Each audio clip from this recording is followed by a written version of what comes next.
Ang pera, katanyagan, o ang simpleng pagnanais na tumindig sa ibabaw ng lahat, anumang naisin ng isang tao, kayang ibigay ng Thor ng Diyos sa sinumang kayang maabot ang ruwak nito. Ito ang kwento ni Rachel, isang dalagang dinaanan ang hindi mabilang na mga pagsubok upang makamit ang tuktok ng Thor at tuparin ang pangarap niyang tumingin sa mga bituin sa langit, kasama si Yoru, isang tapat na tagasunod na wala ng ibang hiling kundi ang manatili sa tabi niya. Sa isang madilim na lagusan, habol hiningang hinahabol ni Yoru si Rachel, sa wakas nahuhuli niya ito at naitutumba sa lupa. Nababasag si Yoru sa pag-iyak, nagmamakaawa kay Rachel na hayaan siyang samahan ito.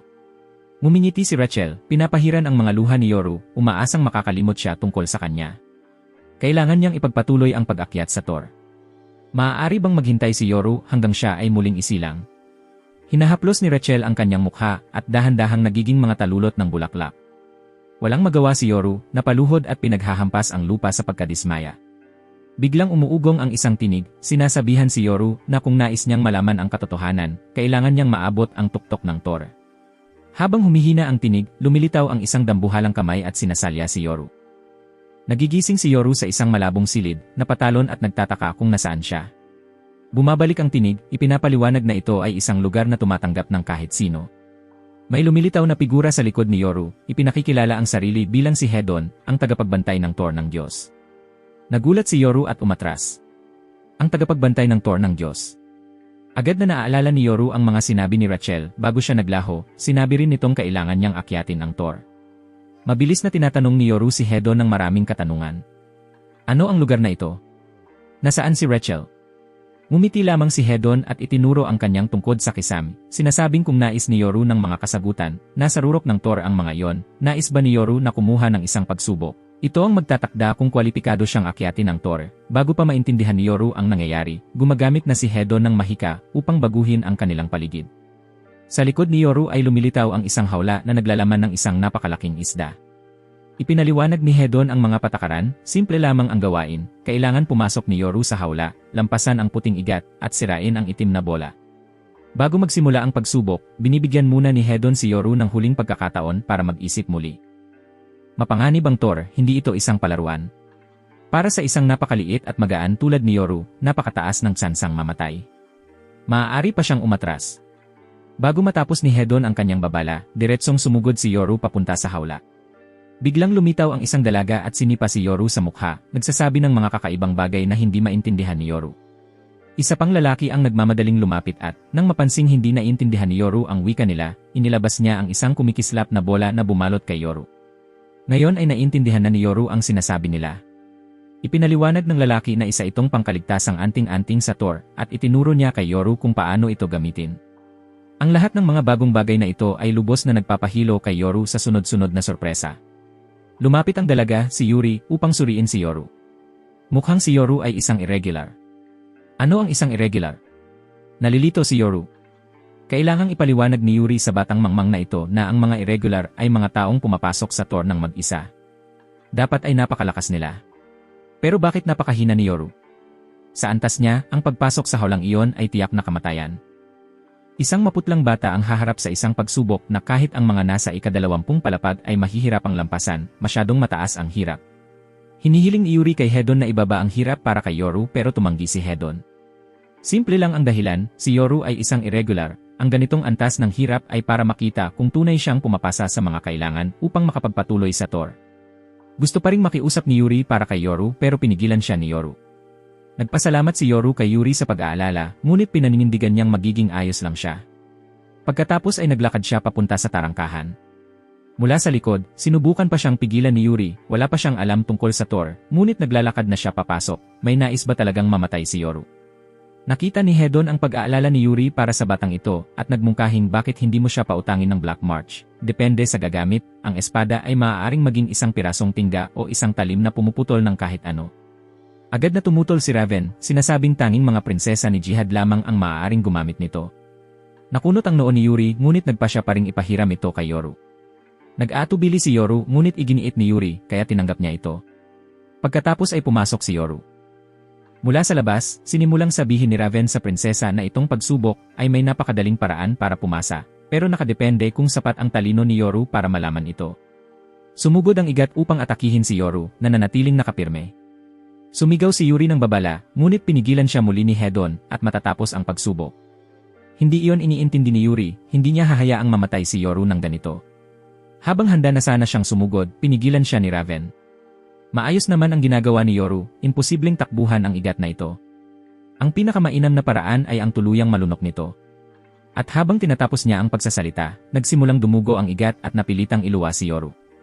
Ipinaliwanag pa ni Raven na ang layunin ng pagsubok na ito ay hindi upang hiwain ang itim na bola, kundi tulungan si Yoru na malampasan ang takot niyang mamatay. Pagkalabas mula sa igat, mabilis na tumayo si Yoru at lumapit sa itim na bola. Isang hiwa, tila dapat itong mabasag, pero hindi, napakatigas ng bagay na ito. Sinubukan pa ni Yoru ng ilang ulit ngunit wala pa ring nangyayari. Lumingon si Yoru at tinitigan si Hedon, hinihinging malaman kung ano ba talaga ang hinahabol niya.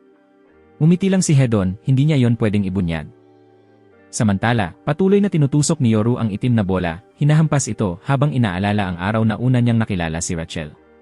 Araw iyon na naipit siya sa isang madilim na kuweba. Si Rachel ang nagligtas sa kanya.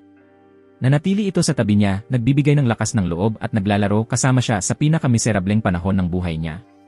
Noon, sinabi rin ni Rachel ang kanyang hiling, nais niyang makita ang bituing langit sa tuktok ng Thor. Patuloy na hinihiwa ni Yoru ang bola pero hindi niya ito mabasag. Habang lalo siyang sumisigaw, lalo siyang naririnig ng electric eel. Nataranta si Yuri at pinilit na pinatatakbo si Yoru. Nang walang ipinapakitang tugon si Yoru, dali-daling sumigaw si Raven para magsalita si Yoru sa espada, hingin ang kapangyarihan nito. Nasa mismong likuran na ngayon ni Yoru ang igat. Sinunod ni Yoru ang payo ni Raven at nagmakaawa. Agad na lumabas ang isang sinag ng liwanag, pinatalbog ang igat sa mga rehas. Isang dalaga ang lumitaw sa harap ni Yoru, tinatanong kung nais ba niyang manghiram ng kapangyarihan para akyatin ang Thor.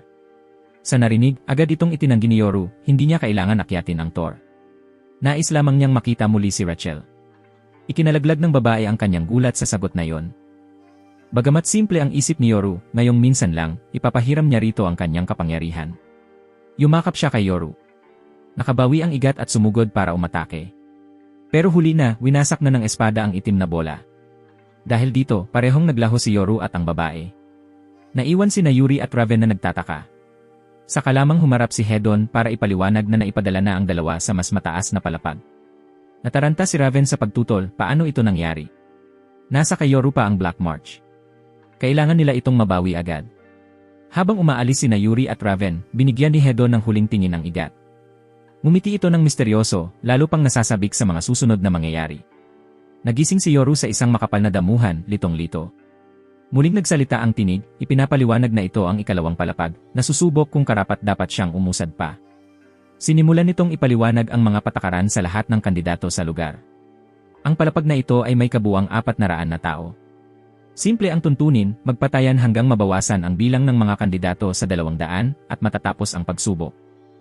Pagkatapos magsalita ng tinig, may narinig agad si Yoru na pagkaluskos malapit sa kanya. Mabilis siyang gumapang sa damuhan, umaasang makapagtatago.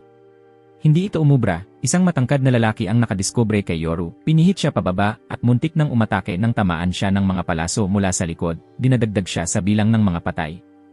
Ang mamamana na pumatay sa malaking lalaki ay ngayon nakatutok kay Yoru, ngunit tinamaan naman ng bala mula sa isang sniper. Patuloy pa rin niyang tinututukan si Yoru, ngunit pinigilan siya ng isa pang lalaki, sinasabing teritoryo ito ng isang mangangaso at pinababalik siya. Binuwag ng lalaki ang baril ng sniper at sinimulang pumili ng kanyang mabibiktima. Samantala, humaharap si Yoru sa isang kalabang tila sobrang dami ng mga mata. Pinagpapawisan si Yoru ng todo, mahigpit na hinahawakan ang espada. Mula sa likod, may isang boses na nagbabala kay Yoru na huwag basta-basta gumalaw, sa tindig niyang iyon, ni Kuneho ay hindi niya mahuhuli. Nilingon ni Yoru, nagulat nang makita ang isang lalaking puti ang buhok, nakangiti at itinuro ang likuran ni Yoru, doon daw dapat itinututok ang espada. Nahanap na siya ng lalaking buhaya, pinili si Yoru bilang una niyang mabibiktima. Sa panahon niyang kasama si Rachel, marami itong itinuro kay Yoru. Ang pinakamahalaga sa lahat ng natutunan niya ay ito, kapag may bantang sasaktan ka, kailangan mong lumaban. Itinutok ni Yoru ang espada sa lalaking buhaya. Mula sa likod, may biglang tumapik sa balikat ni Yoru, isang lalaking bughaw ang buhok, dahilan para magulat siya. Tumalon si Yoru palayo at pumasok sa panlaban na posisyon. Itinuro ng lalaking bughaw ang buhok ang lalaking buhaya, tinatanong kung alaga ba ni Yoru iyon. Naggitngit ang lalaking buhaya at sumigaw ng malakas na hindi siya buhaya, siya si Rock. Hindi ito ininda ng lalaking bughaw ang buhok, sinabing buhaya pa rin ang buhaya kahit alam pa nito ang pangalan niya.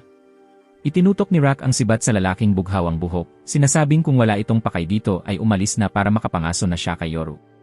Sa narinig, kinutya siya ng lalaking bughawang buhok, kasing mangmang lang daw siya ng iba, pumapatay ng walang isip para lang pumasa sa pagsubok. Balak ba niyang hayaang kontrolin siya ng iba sa ganitong paraan? Hindi ito pinansin ni Rock at inatake ang lalaking bughawang buhok, na madali itong naiwasan at kumaway kay Yoru, sinasabing masyado itong mainitin ang ulo. Abala siya sa paghahanap ng mga kakamping matatalino at malalakas, mga taong makakaakyat sa Thor kasama niya. Ngayon, sina Yoru at Rock na lang ang natira. Hawak ni Yoru ang espada na nanginginig ang mga kamay. Nakita ito ng lalaking bughawang buhok at wala na siyang magawa kundi takpan ang mukha. Mula pa sa simula, nakilala niya ang espada na hawak ni Yoru. Talaga, hindi niya pwedeng palampasin ang ganitong mahalagang pagkakataon. Mula sa likod, lumapit ang lalaking bughawang buhok, tinumba si Rock, at pinangunahan si Yoru palayo. Galit na hinabol sila ng lalaking buwaya, hindi alam na nagtatago sina Yoru at ang lalaking bughaw ang buhok sa likod ng lalaking maraming mata. Pagkatapos nito, nagkaroon na sila ng oras para sa pagpapakilala. Ang lalaki ay si Khan na iniabot ang kamay kay Yoru. Automatikong iniabot ni Yoru ang kamay niya, ngunit hinila siya at tinanong kung saan niya nakuha ang Black March. Isa itong espada na ibinigay ng hari ng Thor sa mga prinsesa lamang. Bakit magkakaroon ng ganitong espada ang isang bagong pasok sa Thor tulad ni Yoru? Natutulala si Yoru, naaalala ang babala ni Hedon na ang paglabas ng hitsura ni Yuri sa ibaba ng Thor ay isang malaking krimen, kung malalantad, siya ay ipapatay. Kaya mabilis na itinatago ni Yoru ang impormasyong ito. Hindi na muling ipinilit ni Khan at pinangunahan na si Yoru palayo. Habang bumababa ang bilang ng mga kandidato, nagsisimula ng magharap ang mga malalakas. Nakikipaglaban ang babaeng butiki sa isang espadachin, kayang pahabain ng kanyang sandata. Sumigaw siya upang subukan kung makakatakas ang espadachin. Ngumiti ang espadachin at naitaboy ang kanyang atake. Nagpatuloy sila sa laban, ganap na hindi iniintindi ang isang lalaki malapit doon na nakatitig sa labanan na nakabuka ang bibig. Napakalakas ng mga mandirigmang ito, walang pagkakataon na makialam. Patuloy pa rin si Rock sa panghuhuli kay Yoru, ngunit hindi niya siya makita, dahilan para lalo siyang magalit. Pinangunahan ni Kun si Yoru sa likod ng isang bato para magpahinga at tingnan kung ilan na lang ang natitirang kandidato. 268 na kandidato pa ang natitira.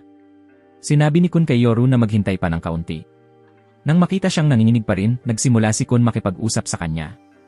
Nang malaman na pumunta si Yoru para sa isang babae, tumalon si Kun, nais muling ipakpak ang kamay ni Yoru. Sa pagkakataong ito, opisyal na silang naging magkakampi. Bagamat sinasabi niya ito, maingat na kinuwenta ni Kun na nanghiram si Yoru ng espada mula sa isang prinsesa. Ang manatili sa kanya ay tiyak na kapakipakinabang, hindi nakakasama. Ipinaliwanag pa ni Kun na nang marinig niya ang mga tuntunin ng pagsubok, alam niyang may ilan na papatay sa iba para mabawasan ang bilang ng kandidato, ngunit tiyak na ayaw niyang gawin yon, hindi siya magpapasakop sa patakaran ng iba. Dapat lumikha ng sariling patakaran ang isa upang mabuhay sa Thor na ito. Mababalik na sana silang magpakpak ng kamay nang matagpuan sila ni Rock. Nagulat si Kun at tumalon upang harangin ang atake nito, naghahanda para sa malaking laban nang marinig ang isang anunsyo. Ipinapaalam ng anunsyo sa lahat ng kandidato na natapos na ang pagsubok, at agad magsisimula ang susunod na pagsubok. Simple lang ang gawain, bawat isa ay kailangang bumuo ng koponan kasama ang 2 pang tao sa loob ng 5 minuto. Medyo naiinis si Kun sa panahong iyon, 5 minuto lang. Maaaring kailanganin niyang makipagkoponan sa lalaking si Rock. Nang marinig ito, nagalit si Rock at muling umatake sa kanila. Samantala, tumigil na rin ang babaeng butiki at ang espadachin sa kanilang laban. Nang makita silang huminto, agad na tumakbo ang nakamasid upang batiin sila. Dahil kailangan ng gawain na bumuo ng koponan, agad niyang ipinahayag ang sarili. Ngunit hindi siya pinansin ng dalawa. Nagpakilala na lang ang dalawa sa isa't isa at umalis. Sa puntong ito, patuloy pa rin si Rock sa paghahabol kay Yoru at Kun. Umuubos na ang oras. Lumilingon si Kun at tinanong si Rock kung nais ba niyang makipagkoponan sa kanila. Siyempre, tumanggi si Rock. Itinutok niya ang kanyang sibat kay Yoru, hinihinging lumaban. Hindi gustong sayangin pa ni Kun ang oras, hinugot niya ang kanyang kutsilyo, ngunit pinigilan siya ni Yoru. Kung nais talagang lumaban ni Rock, siya ang haharap dito. Pagkatapos ay itinapon ni Yoru ang kanyang espada, na ikinagulat ni Rock. Sumigaw si Rock, hinihinging pulutin ni Yoru ang kanyang sandata. Mukhang marangal ang batang ito, nais niyang lumaban, hindi pumatay. Kaya sinubukan ni Kun na hikayatin siya, sinasabing kung sasama siya sa kanila, makakatagpo siya ng mga kalabang mas malakas kaysa sa kanya. Sa kabila ng paanyayang ito, wala itong iniintindi si Rock. Itinulak niya si Kun sa gilid at umatake kay Yoru. 10 segundo na lang ang natitira. Mabilis na sumugod si Kun at niyakap si Rock. Agad na naintindihan ni Yoru, iniiwas ang atake ni Rak at tumalon rin upang niyakap siya. Dahil dito, napilitan si Rak na sumali sa kanilang koponan. Sa waiting room, patuloy pa rin si Rak sa paghingi ng duelo kay Yoru. Nang makita ito, nakialam si Kun upang mamagitan, paliwanag niya na masyadong kapansin-pansin ang espada ni Yoru. Kung makikita ito ng iba, magiging target ang biktima ni Rak. Pagkatapos ay binigyan niya si Rak ng isang chocolate bar. Ang merienda ay napakasarap, sapat upang pansamantalang patahimikin si Rak. Samantala, sumiklab ang isang gulo. Lumabas ang isang lalaki mula sa loob, inuutusan silang huminto. Ipinagbabawal ang karahasan sa waiting room. Pagkakita sa kanyang paglabas, kailangan nilang agad huminto dahil isa siyang ranker. Dahil hindi pa rin naiintindihan ni Yoru, kailangang ipaliwanag muli ni Kahan. Ang mga ranker ay yaong nakaabot na sa tuktok ng Thor. Ilang tao lamang ang may ganitong malahalong lakas tulad niya. Si Examiner Lero ay tumingin sa paligid ng ilang sandali at napansin na medyo mataas ang bilang ng mga kandidato na nakapasa sa unang 2 rounds, kaya babawasan niya ito. Habang nagsasalita, pinatawag ni Lero ang isang malaking baha na humampas sa lahat ng kandidato. Nahati ang waiting room sa 2 bahagi. Sa harap ng mga kandidato ay isang pader ng tubig. Napakasimple ng pagsubok, kailangan lamang nilang makatawid sa pader ng tubig. Gayunpaman, kung kahit isang tao sa koponan ay hindi makatawid, madidisqualify ang buong koponan. Pagkarinig nito, ilan ang sumigaw na ito ay hindi patas. Wala si Lero sa pakialam na ipaliwanag sa mga mangmang na ito. Sa Thor na ito, ang pinakamahalaga ay hindi ang lakas kundi ang swerte.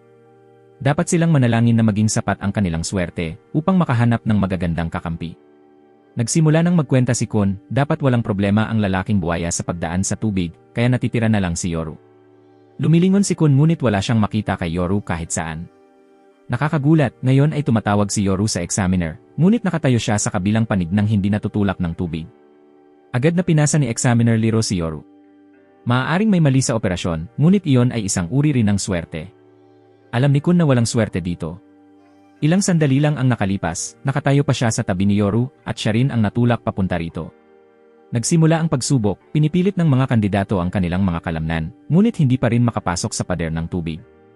Umakyat si Yoru sa tabi ni Examiner Lero na nagmungkahi na gumawa sila ng pustahan kung sino ang mauuna sa pagdaan sa pader ng tubig. Kung tama ang hula ni Yoru, nangangako si Lero na sasagutin ang kanyang tanong at kabaliktaran. Nagsimula ang pustahan at parehong tumingin sa paligid bago ituro si anak. At talaga, madali niyang nalampasan ang pader ng tubig. Kasunod niya si Hatsu na dadaan din ng madali kaya nagtabla si Yoru kay Lero. Ang magtabla laban kay Lero ay isang malaking tagumpay, kaya pinapayagan niya si Yoru na magtanong ng isang tanong. Agad na tinanong ni Yoru si Rachel. Sa kasamaang palad, hindi siya kilala ni Lero. Para sa kanyang susunod na tanong, nais ni Yoru malaman tungkol sa mga irregular. Nahati ang Thor sa 2 lugar, panlabas at panloob. Tanging ang mga pinili ni Haydon lamang ang pinapayagang mabuhay sa Thor. Ang mga hindi pinili ay hindi maaaring pumasok. Si Yoru ay isang taong hindi pa nakatanggap ng pahintulot ni Hedon, ngunit nagawa pa ring pumasok sa Thor, kaya siya ay isang irregular. Habang nagpapaliwanag, nagsimulang magmura ng malakas ang sniper, nagagalit sa pagkabigo na makatawid sa pader at madisqualify. Napakainam na hindi patas, kahit isang examiner ay mamamatay kung matamaan. Nang marinig ito, humarap si Lero sa harap niya at pinatawag ang tubig upang bilugan ang mangmang na yon. Ito ang presyon ng tubig na dapat tiisin ng lahat ng nagnanais umakyat sa Thor. Kung hindi niya kaya, ito ay dahil lamang sa sobrang hina niya. Matapos hayaan siyang malasahan ng sapat, binawi ni Lero ang tubig at umalis, naiwan ang sniper na nakaluhod ng walang magawa. Ngayon ay oras na para umalis. Madaling nakatawid si Kun at Rak sa pader ng tubig. Nang makita ang dalawang kakampi ni Yoru, naghanda nang umalis ang examiner. Bago umalis, lumingon siya upang pagbantaan si Yoru na mag-ingat kay Kun. Pagkatapos ng pagsubok, patuloy na nakatitig si Yoru kay Kun, inaalala ang babala ni Lero. Malamang na nakilala na ng examiner para sa susunod na palapag si Kun. Mukhang hindi simple ang pagkakakilanlan ni Kahan. Hindi rin naging masaya ang nakaraan ni Kahan. Noon, siya ay isang tapat na tagasunod na umibig sa isang dalagang nagngangalang Maria, ngunit siya ay ipinagtaksil na nagdulot sa pagkawasak ng kanyang pamilya. Si Kahan ay ipinatapon, at noong panahong iyon, itinanim ng kanyang ina sa kanyang isip ang isang patakaran, huwag na muling magtiwala sa kahit sino. Nalulunod sa pag-isip. Tinawag siya ni Yoru na mausisang nagtatanong tungkol sa bughaw na kalangitan. Nang makita na wala pang alam si Yoru tungkol sa langit, napatawa si Rak ng malakas. Inosenteng nagtataka si Yoru kung ang kalangitang ito ay ilaw rin sa gabi. Ang sagot ay hindi, ito ay isang kalangitang ginaya lamang mula sa alamat. Kung nais ni Yoru na makita ang totoong mga bituin, kailangan niyang umakyat sa tuktok ng Thor. Lumingon si Kwon at tinanong si Yoru kung bakit iniwan siya ni Rachel upang umakyat sa Thor ng mag-isa. Una, inalagaan siya ni Yoru ng mabuti, tapos bigla na lang iniwan ng walang dahilan. Lahat ng ito ay tila kahina-hinala. Nang marinig ito, sumigaw si Yoru upang ipagtanggol ang kanyang kaibigan. Sumali si Rak, tinutukso silang dalawa. Biglang isang natatarantang sigaw ang umalingaw-ngaw mula sa testing room, nagulat ang lahat. Ano yon? Tinanong ni Shibisu ang kanyang kakampi. Si Hachu, sa pakikinig lamang, alam na ito ang tunog ng isang taong malapit ng mamatay. Pagkatapos ng sigaw, tinawag ang susunod na koponan para pumasok. Matapos maghintay ng ilang minuto, isa pang sigaw ang narinig. Nakunot ang noo ni Kwon, iniisip kung ano ang nangyayari sa loob. Sa sandaling ito, isang lalaking may pink na mukha ang dumula sa pagitan ni Kwon at Yoru, nag-aalok ng mga pahiwatig tungkol sa pagsubok na ito. Bakit niya alam? Dahil itinuturing niya ang sarili niyang matalino. Itinuro niya ang orasan, ipinaliwanag na ang mga koponang hindi sumisigaw pagkatapos ng 5 minuto ay pumapasa sa pagsubok. Agad na naintindihan ni Yoru at labis na nagpasalamat sa kanya. Nanatiling maingat si Kwon, naniniwala na sinusubukan lang ng lalaking ito na magtanim ng ideya sa kanilang isipan. Susunod na pumasok ang kanilang koponan at ginagawa niya ito upang subukan ang sarili niyang hinuha. Nang marinig ito, umiti ng mayabang ang lalaki at tinukso si Kwon, ibinunyag na alam niya ang nakaraan ni Kwon at tinawag siyang iyang iniwan. Nagalit si Kwon, hinugot ang kanyang kutsilyo at pinihit ang lalaki sa lupa, ngunit sa huli ay hindi niya inatake. Nagsimula nang pumasok sa silid ang koponan ni Yoru para sa pagsubok. Hinarap nila ang isang examiner at isang malaking orasan. Itinutok ni Yoru ang orasan, nagtataka kung may kinalaman ito sa sinabi ng lalaking may pink na mukha kanina. Sinabi ni Kwon kay Yoru na huwag pansinin ang sinabi ng lalaking iyon at lumapit sa examiner. Ipinakilala ng examiner ang sarili bilang Hansung. Para sa pagsubok na ito, kailangan nilang piliin ang tamang pinto sa loob ng 10 minuto at isang subok lamang ang maaari nilang gawin. Nagbukas siya ng isang malaking butas sa harap nila bilang pahiwatig at agad itong isinara. Sinubukan ni Kwon at Rak na humingi ng karagdagang pahiwatig, ngunit natural na tumanggi si Hansung. Nagsimula na ang orasan. Galit na galit, tumakbo si Rak at tumalon-talon sa silid habang hinahabol siya ni Yoru. Si Kwon lamang ang nagsisikap na magtuon at suriin ang lahat sa silid. May 12 pinto sa kabuuan at 10 minutong limitasyon, maaaring may koneksyon ba ito? Si Examiner Hansung ay nagtitimpla ng tsaa habang pinagmamasdan si Kwon, napansin na si Kwon lamang ang tila nag-isip sa grupo. Gayunpaman, ang pagsubok na ito ay hindi basta nalalampasan ng talino lamang. Hindi pa rin naintindihan ni Kwon ang kahulugan ng orasan, kung ito ba ay para lang subaybayan ng oras. Maaaring silipin ng mga kandidato ang kanilang sariling bulsa. Maaaring totoo nga ang sinabi ng lalaking may pink na mukha. Sa sandaling ito, nagsimulang mag-away ang mga isip ni Kwon.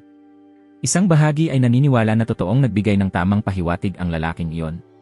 Ang kabilang bahagi ay naaalala ang babala ng kanyang ina, huwag magtiwala sa kahit sino. Sinubukan ni Kwon na pakalmahin ang sarili, 10 minuto lamang ang natitira. Kung hindi sila makapasa, mamamatay silang lahat dito. Sumigaw si Kwon upang makabawi ng kumpiyansa, ngunit nang lumingon, natagpuan niya na nabukasan na ni Rak ang isa sa mga pinto sa isang sipa. Mukhang tapos na ang lahat, ngunit pumalakpak si Examiner Hansung, binabati sila sa pagpasa sa pagsubok. Napakasimple ng kondisyon, kailangan lamang nilang buksan ang alinman sa mga pinto sa loob ng 5 minuto. Napatawa si Rak at tumakbo palayo, habang ibinaba ni Kwon ang kanyang ulo at tinanong si Hansung kung ano ang layunin ng pagsubok na ito. Ito ay isang pagsubok na pangkoponan. Alam na alam ni Hansung ang nakaraan ni Kwon. Siya ay ipinagtaksil ng isang prinsesa at ngayon ay hindi na nagtitiwala sa kahit sino, tumatanggi na kumilos ng walang katiyakan. Ngunit hindi naghihintay ang mundo sa katiyakan ni Kwon, kailangan niya ng kakampi na hindi nagdadalawang isip, na handang linisin ang daan para sa kanya sa gitna ng mga hamon. Sumigaw si Rak, tinatawagan ang lahat na magpatuloy. Isa-isa ring pumasa ang ibang koponan sa pagsubok. Ang lalaking may pink na mukha ay lumalabas na itinakda ni Hansung, sadyang nagbigay ng pahiwatig sa grupo ni Kwon upang makita kung makakatulong ba ito sa kanila na makapasa o magiging sagabal. Sa pag-usad, mausisang tinanong ni Yoru si Kwon tungkol sa prinsesa, ngunit syempre, hindi kayang sagutin ni Kwon ang tanong na yon. Pagkatapos ng pagsubok, nakipagkita si Hansung sa isa pang examiner na si Quartz, na namahala sa una at ikalawang pagsubok. Dahil pakiramdam ay nasayang ang oras, nag-aalala si Quartz kung paano maaaring pumatay ang isang koponan na may 3 tao sa lahat ng halos 400 pang kandidato sa kanilang lugar. Napakalaking isyu nito, at kung maririnig ng hari, tiyak na mawawala ang ulo ng mga examiner sa unang round, kaya kailangang tumulong si Hansung sa paghawak nito. Bumalik sa koponan ni Yoru, nang marinig ang reklamo ni Rock tungkol sa uhaw, nagboluntaryo si Yoru na bumili ng inumin sa vending machine. Masyadong walang alam si Yoru para makabili, kaya pumasok si Shibisu upang bilhin ito para sa kanya at samantalahin ang pagkakataon na makilala ang grupo ni Yoru. Habang nag-uusap, nagbukas si Shibisu kay Yoru. Ang katotohanan, pareho silang napakakaraniwan, halos magkapareho. Kaya umaasa si Shibisu na magkikita muli sila sa huling yugto. Sa sandaling ito, lumapit si Examiner Liro, palakpak ang mga kamay. Dinala niya ang isang kahanga-hangang pagkakataon, isang voluntaryong pagsubok para sa lahat ng koponan. Maaaring piliin kung lalahok o hindi. Walang parusa sa pagtanggi. Gayunpaman, ang mga koponang pumasa sa pagsubok na ito ay otomatikong makakapasa sa lahat ng hamon at bibigyan ng karapatang umakyat sa tour. Ang pagsubok na ito ay tatawaging crown game. Simple lang ang mga patakaran, magkakaroon ng 5 round, at sa bawat round, isang koponan lamang ang maaaring magsuot ng korona, umupo sa trono, at protektahan ng kanilang dalawang kakampi. Kung matagumpay nilang mapagtatanggol, makakausad sila sa susunod na round, kung hindi, matatalo sila at magsisimula ang susunod na round. Ibig sabihin, ang mga koponang nauuna sa unang mga round ay nasa disadvantage. Bukod pa rito, isang koponan mula sa ibang lugar ang sasali sa kanila. Hindi ipinaliwanag ni Examiner Liro kung bakit, hinahayaan lamang ni Liro ang mga kandidato na pumili ng kanilang round. Ayaw rin pumasok ni Shibisu sa unang round, ngunit sa isang paraan, pinindot ni anak ang buton. Wala siyang pakialam kung mauna o mahuli basta manalo sila. Ayos lang. Isang koponan lamang ang pumapasok sa round na ito, kaya dapat napakasimple nito. Pinuwesto ni anak sina Hachu at Shibisu sa likod niya. Siya lamang ang haharap sa koponang ito. Nagagalit ang kabilang koponan, pakiramdam nila minamaliit sila ni anak. Tanging ang may totoong lakas lamang ang makakatingin sa mahina, obserbahan ni Rock, at napakalakas ni anak. Pinatalo ni anak ang mga ito isa-isa gamit ang kanyang latigo. Sinubukang sumugod kay anak ang isang lalaking may blonde na buhok, at direkta niyang inalok ang kanyang mukha para suntukin siya, ngunit sa paraang iyon, siya pa ang nasaktan. Pakiramdam nilang hindi nila kayang talunin ang halimaw na ito, nagbago ang taktika ng koponan upang agawin ang korona, ngunit syempre, hindi nila kayang talunin ang talino ni anak. Tumalon siya sa trono, ginamit ang kanyang latigo upang lumikha ng isang buhawi na pumutok sa buong koponan, at pagkatapos ay isinabit ang korona sa kanyang ulo. Ipinahayag ni anak na hanggat nasa kanyang ulo ang korona, walang makakakuha nito. Hindi na makalaban ang kabilang koponan, kaya dito nagtapos ang unang round. Sa waiting room, biglang may napansin si Yoru. Tumakbo siya patungo sa gate at sumigaw ng pangalan ni Rachel. Nagulat si Kun at tinanong si Yoru kung ito ba ang babaeng hinahanap niya. Lumambot ang mukha ni Yoru, mukhang nagkamali siya. Dahil hindi na makapagpatuloy ang koponang naghamon, agad sinimulan ni Examiner Lero ang susunod na round. Tumakbo si Shibisu kay anak, paliwanag na bilang pinakamahina sa koponan at pinakamalakas si anak, makatuwiran para sa kanya na umupo sa trono. Nang marinig ito, binalaan ni Examiner Lero ang kanilang koponan. Ayon sa mga patakaran, kapag may umupo sa trono, kung bumangon man sa anumang dahilan, matatalo siya. Lahat ng patakaran ay malinaw na nakapaskil sa waiting room. Sa pagkakataong ito lamang, ipinaalala niya sa kanila. Nausisa si Rock, tumakbo palabas upang basahin ang mga ito. May 2 mahalagang bagay na dapat tandaan. Una, ang binanggit ng examiner. At pangalawa, huwag pumasok sa waiting room ng ibang koponan. Naluklok si Shibisu sa kanyang mga tuhod. Ito ay nakapipinsala, paano nila mapoprotektahan ang trono ngayon? Nang makita ito, lumingon si Hachu upang hikayatin siya. Ano ang dapat ikabahala? Kailangan lamang nilang ipagtanggol ang trono gamit ang mga teknik ni Hachu sa pagpatay. Napansin ni Shibisu ang blangkong mukha ni Hachu, talagang naniniwala ba siya sa mga ipinagmamalaking sinabi niya? Mahigpit na niyakap ni Shibisu si Hachu. Totoo, nakapili siya ng mabubuting kakampi. Natapos ang oras ng paghihintay at magsisimula ang susunod na round sa loob ng 5 segundo. Gusto ni Rock na sumabak sa laban, ngunit hinawakan siya ni Kun, hindi pa ito ang tamang oras. Binayaran ni Kun si Rock ng 10 chocolate bars upang maghintay ng mas matagal. Pumuwesto si Shibisu sa depensiba, nagdarasal na hindi masyadong marami ang lalahok sa round na ito. Pagkatapos ng 5 segundo, nagsimulang bumukas ang mga gate ng ibang koponan. Sa pagkakataong ito, 2 koponan ang nais na unang pumasok, ang koponan ng lalaking may 4 na mata, at ang koponan ng dalagang mahilig tuksoin si Shibisu. Ang koponan ng dalagang ito ay may isang miyembro na puro tulog lang. Tinutukso siya ni Shibisu, ngunit halos wala siyang pakialam. Ang pagharap kay Shibisu mag-isa ay hindi nangangailangan ng 3 sa kanila, si Shibisu ang kailangang humarang sa koponang ito, habang si Hachu naman ang haharap sa koponan ng lalaking may 4 na mata. Nagsimula ang labanan. Sumugod ang lalaking may pakpak at ang may mohawk upang atakihin si Hachu. Itinapon ni Hachu ang isa sa kanyang mga espada sa hangin, at agad nagsagawa ng malakas na atake na nagpadala sa lalaking may pakpak sa ere. Samantala, nilapitan siya ng lalaking may muhaw. Agad siyang sinuntok ni Hachu gamit ang kanyang espada, nagulat ito at napilitan na humarang. Ngunit napakalaki ng diferensya sa lakas, sa isang suntok lamang, nasira ni Hachu ang sandata ng lalaking may muhaw. Nanood si Nakun at Yoru pawisan. Napakalakas ng mga ito, paano kaya sila matatalo ngayon? Pakiramdam nilang tumatagal ng sobra. Tinawag ni Hachu ang buong koponan na sumugod ng sabay-sabay. Nang marinig ito, sa wakas ay kumilos ang lalaking may 4 na mata, handang gamitin ang kanyang blazing fist laban sa gilid ni Shibisu. Ngayon ay nahaharap siya sa dalawang babae, ngunit nakakatindig pa rin ng maayos. Habang nakikipaglaban, sinusuri ni Shibisu ang mga ito. Hindi naman labis ang lakas ng dalawang ito, tiyak niyang mapipigilan niya sila. Ang mahalaga ay ang lalaking natutulog, sa unang tingin pa lamang, halata na napakalakas niya. Dapat pagtuunan ni Shibisu ng pansin ang kanyang mga galaw. Dahil sa pagka-distract na ito, naipakita ni Shibisu ang isang kahinaan.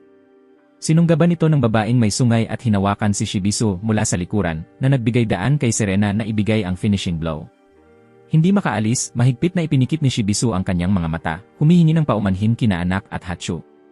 Matapos maghintay at hindi maramdaman ang anumang galaw, sa wakas ay binuksan niya ang kanyang mga mata. Lumabas na nailigtas na siya ni Hachu. Mahigpit na niyakap ni Shibisu si Hachu nang may pasasalamat, habang galit na sumigaw si Serena, nagtatanong kung paano lumitaw si Hachu sa kanilang panig. Lumiko siya upang tingnan ang kabilang koponan, na lahat ay napabagsak na. Ngayon, tinanong ni Hachu si Shibisu tungkol sa huling miyembro ng koponang ito. Itinuturo ni Shibisu ang lalaking iyon, natutulog pa siya, kaya wala namang dapat ikabahala. Masaya itong labanan, sabi ni Rak, hindi pa rin naintindihan kung bakit siya pinigilan ni Kun. Nang makita ito, ipinaliwanag ni Kun sa lahat, dapat ay pumasok sila sa round na ito. Para sa mga nakaupo sa trono, makakaharap lamang nila ang kahirapan sa rounds 1, 2, at sa pinakamataas, round 3. Sa rounds 4 at 5, masyado ng maraming koponan, at kakailanganin nilang harapin ang lahat. Kaya, ang maagang pag-upo sa trono ay talagang isang kalamangan. Bago pa man, sa waiting room ng koponan ni Serena, napansin na ng isang mahilig matulog tulad ni Laura ito at nais pumasok ng maaga. Nag-aalala pa rin sina Serena at ang babaeng may sungay, kahit pumasok ng maaga, kaya ba nilang kunin ang korona kay Anak? Nakalkulat na ni Laura ito. Ang gawain ni na Serena at ng babaeng may sungay ay panatilihing malayo sina Shibisu at Hachu sa trono. Ngayon, nagising na si Laura, tahimik na nag-ipon ng kapangyarihan sa kanyang palad. Umupo siya at itinuturo si Anak. Nagulat si Hachu at sumigaw ng babala kay Anak, kayang gamitin ng lalaking ito ang Shinsu Divine Water. Isang malakas na agos ng tubig ang tumama diretsyo sa trono, pinilit si Anak na tumalon sa hangin upang makaiwas. Samantala, sinamantala ni na Serena at ang babaeng may sungay ang pagkakataong ito upang atakihin si Anak.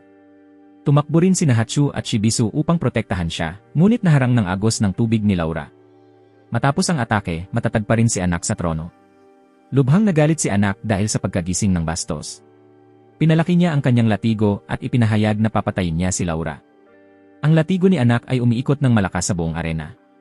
Sa sandaling ito, sa waiting room ng koponan ni Inkun, nanginginig ng malakas ang Black March sa kamay ni Yoru. Pumutok ang tela na bumabalot dito, naglabas ng aura na agad na nakilala ni Anak. Biglang huminto si Anak sa kanyang atake at tumingala patungo sa kanilang waiting room. Samantala, sinamantala ni na Serena at ang babaeng may sungay ang pagkakataon upang hilahin si Laura palayo at makaligtas. Hindi nila kailangang isugal ang kanilang buhay para sa isang laro. Kahit matalo sila, walang problema. Tumakbo si Kan kay Yoru upang suriin ang sitwasyon. Ginagamit ni Yoru ang lahat ng lakas sa kanyang mga braso upang kontrolin ang Black March. Isang malakas na pagsabog ang umalingaw-ngaw habang winasak ni Anak ang pinto ng waiting room ng koponan ni Kun at pumasok. Tumingin siya kay Yoru, nagagalit, at tinatanong kung bakit hawak ni Yoru ang Black March. Hindi siya karapat-dapat dito. Lumabas si Shibisu sa tabi ni Anak, sumisiksik sa kanyang tainga at nagrereklamo, paano maiiwan ni Anak ang laban para sa isang espada. Agad na pinisil ni Anak ang kamay ni Shibisu at ipinaliwanag na iyon ang Black March, isa sa 13 buwan na pinanday ni Master Craftsman, ibinigay ni King Jahad sa kanyang mga prinsesa. Kung paano nito nadetekta, simple lang, ang kanyang sandata rin ay isa sa 13 buwan, ang Berdeng April. Itinataas ni Anak ito upang makita ng lahat, ipinapahayag ang kanyang sarili bilang prinsesa ni King Jahad. Pagkatapos, hiniling ni Anak kay Yoru na isauli ang espada sa kanya. Siyempre, tumanggi si Yoru na nagagalit kay Anak. Malapit na siyang turuan si Yoru ng leksyon nang lumitaw si Examiner Liro, nagsasabing hindi pinapayagan ang ganitong bagay dito. Natakot si Shibisu at nagmakaawa kay anak na huwag siya galitin. Naiintindihan ni anak at sa halip, hinarap niya si Yoru sa isang pustahan. Ang kupo ng mananalo ay parehong makakakuha ng 2 espada. Agad na tumanggi si Yoru, wala siyang dahilan para makipustahan. Nagsimulang magbanta si anak. Maaaring wala siyang dahilan, ngunit mayroon siya. Kung hindi siya makikipustahan, pagkatapos ng laro, papatayin niya si Yoru upang bawiin ang espada. Hindi nais na magdulot pa ng problema kina Rock at Kun, nagpasakop si Yoru sa kanyang hinihingi. Kinuha muli ni Examiner Lero ang korona at naghanda para sa susunod na round. Panahon na upang lumahok sa larong ito. Umalis sina Kun at Rock sa waiting room. Pakiramdam pa rin ni Yoru ang pagkakasala sa pagdulot ng gulo, ngunit iniisip ni Kun ang kabaligtaran, ito ang perpektong pagkakataon. Umalis na si anak sa trono, panahon na upang tapusin ang laro. Lumiko si Kun upang purihin si Yoru sa mahusay na ginawa niya kanina. Akala niya ibabalik ni Yoru ang Black March. Mas matatag si Yoru kaysa sa kanyang mahina na anyo, iyon ang dahilan kung bakit siya ay irregular. Nagsimula ang ikatlong round. Pagkawala ni anak sa trono, sabay-sabay na pumasok ang ibang koponan. 4 ang koponan sa round na ito. Hindi na iniintindi ang iba, direktang tumakbo sila patungo sa trono. Biglang dumating ang isang malakas na hangin, humarang sa kanilang daraanan. Lumabas si Kun sa harap nila na hawak ang korona. Halos ilagay ni Kun sa kanyang ulo ang korona, ngunit sa huli, inilagay niya ito sa kanyang bulsa. Pagkatapos, sinimulang tukso ni Kun ang ibang koponan. Kung gusto nila ang trono, kailangan muna nilang talunin siya. Ito ay labis na nagalit ang ibang koponan, sabay-sabay silang sumugod kay Kun. Mukhang si Kun ay heroikong haharap sa lahat ng 3, ngunit hindi, pagkatapos lang harangin ang ilang atake. Ibinato ni Kun ang korona at umupo ng komportable sa trono, pinapanood silang magpatayan. Nang makita ang korona, agad na iniwasan ng ibang koponan si Kun at nagmadaling mag-away para dito, na ikinatawa ni Kun. Hindi pa ba nila napapansin ang katotohanan? Narinig ito, galit na lumingon sila kay Kun. Sa isang iglap, si Yoru ay nakaupo na sa trono at hawak ni Kun ang isa pang korona. Dito ang lahat, 2 ba ang korona? Sa waiting room ng koponan mula sa ibang lugar, naghahanda rin sila na pumasok sa susunod na round. Lubos na humanga si Shibisu sa ipinakita ni Kun. Upang manalo, kailangan ang isa na mauunang makaupo sa trono at kaya itong gawin. Gayunpaman, ang pag-angkin lamang sa korona ay hindi nangangahulugang kaya nilang protektahan ito. Ipinagkahiwalay ni Sokon ang atensyon sa pamamagitan ng paglikha ng maraming pekeng korona. Ang bag ni Sokon ay may kakayahang magparami ng mga bagay. Dito ang ibang koponan sa korona sa ulo ni Yoru at sa tambak ng mga korona sa likuran nila. Alin ang totoo? Habang nagtataka sila, nagsimulang maglaho ang tambak ng mga korona sa likuran nila. Galit, sumigaw sila sa isa't isa na sabay-sabay patayin ang nakakainis na lalaking may asul na buhok. Lahat sila ay sumugod para umatake, ngunit hinarang sila ni Rock. Huwag ninyo hawakan ang aking biktima, sigaw ni Rock, pagkatapos ay itinatapon ang isang sibat diretsyo sa kanila. Bagamat hindi tumama, ang sibat ay itinapon sa supersound na bilis. Ang hangin na nilikha ng paglipad nito ay sapat upang patumbahin ang buong grupo. Wala nang makalaban pa. Nagtapos ang round 3 at agad na nagsimula ang round 4. Ang koponan mula sa ibang lugar ay papasok na sa field. Nakakaramdam ng kakaibang pagkakainis ang kanilang ngiti ni Yoru. Kumpiyansa ba siya sa kanyang kakayahan? Kung ganoon, papasok sila sa huling round upang durugin ang kumpiyansang iyon. Dito lamang nagsisimula ang kapanapanabik na bahagi ng laro. Habang naghihintay sa susunod na round, nagtataka si Rock tungkol sa bag ni Kun. Talaga bang kaya nitong paramihin ang mga bagay? Hindi ba yon nangangahulugang walang katapusang tsokolate para kainin niya? Agad na itinanggi ni Kun, wala namang walang hanggan. Kanina, nagbibirong lang siya upang takutin si anak, ipakita sa kanya na hindi sila madaling tambayan. Nagtapos ang oras ng paghihintay at opisyal nang nagsimula ang round 4. 3 karagdagang koponan ang sumali sa round na ito. Excited si Rock, hinawakan ang kanyang sibat, handang harapin silang lahat, ngunit pinigilan siya ni Kun. Hindi kailangan, ang pinakamalalakas na koponan ay sasali sa huling round. Dapat silang magpahinga at mag-ipon ng lakas sa ngayon. Pagkatapos, tumalon si Kun sa trono at humiga sa kandungan ni Yoru. Sa ibaba, nagsalita ang isang pulang-haired na lalaki, nag-aalok ng alyansa sa 2 koponan. Una, magtatag sila ng koponan upang agawin ang trono mula kay Kun, pagkatapos ay makikipagkumpetensya ng patas sa isa't isa. Bago makasagot ang ibang koponan, sumugod ang mohawk na lalaki upang atakihin sila. Nagalit ang pulang-haired na lalaki at sumigaw, ano ito? Bakit napakabilisan? Humiga si Kun ng kalmado, halos walang pakialam. Alam na niya na mangyayari ito mula pa noong una.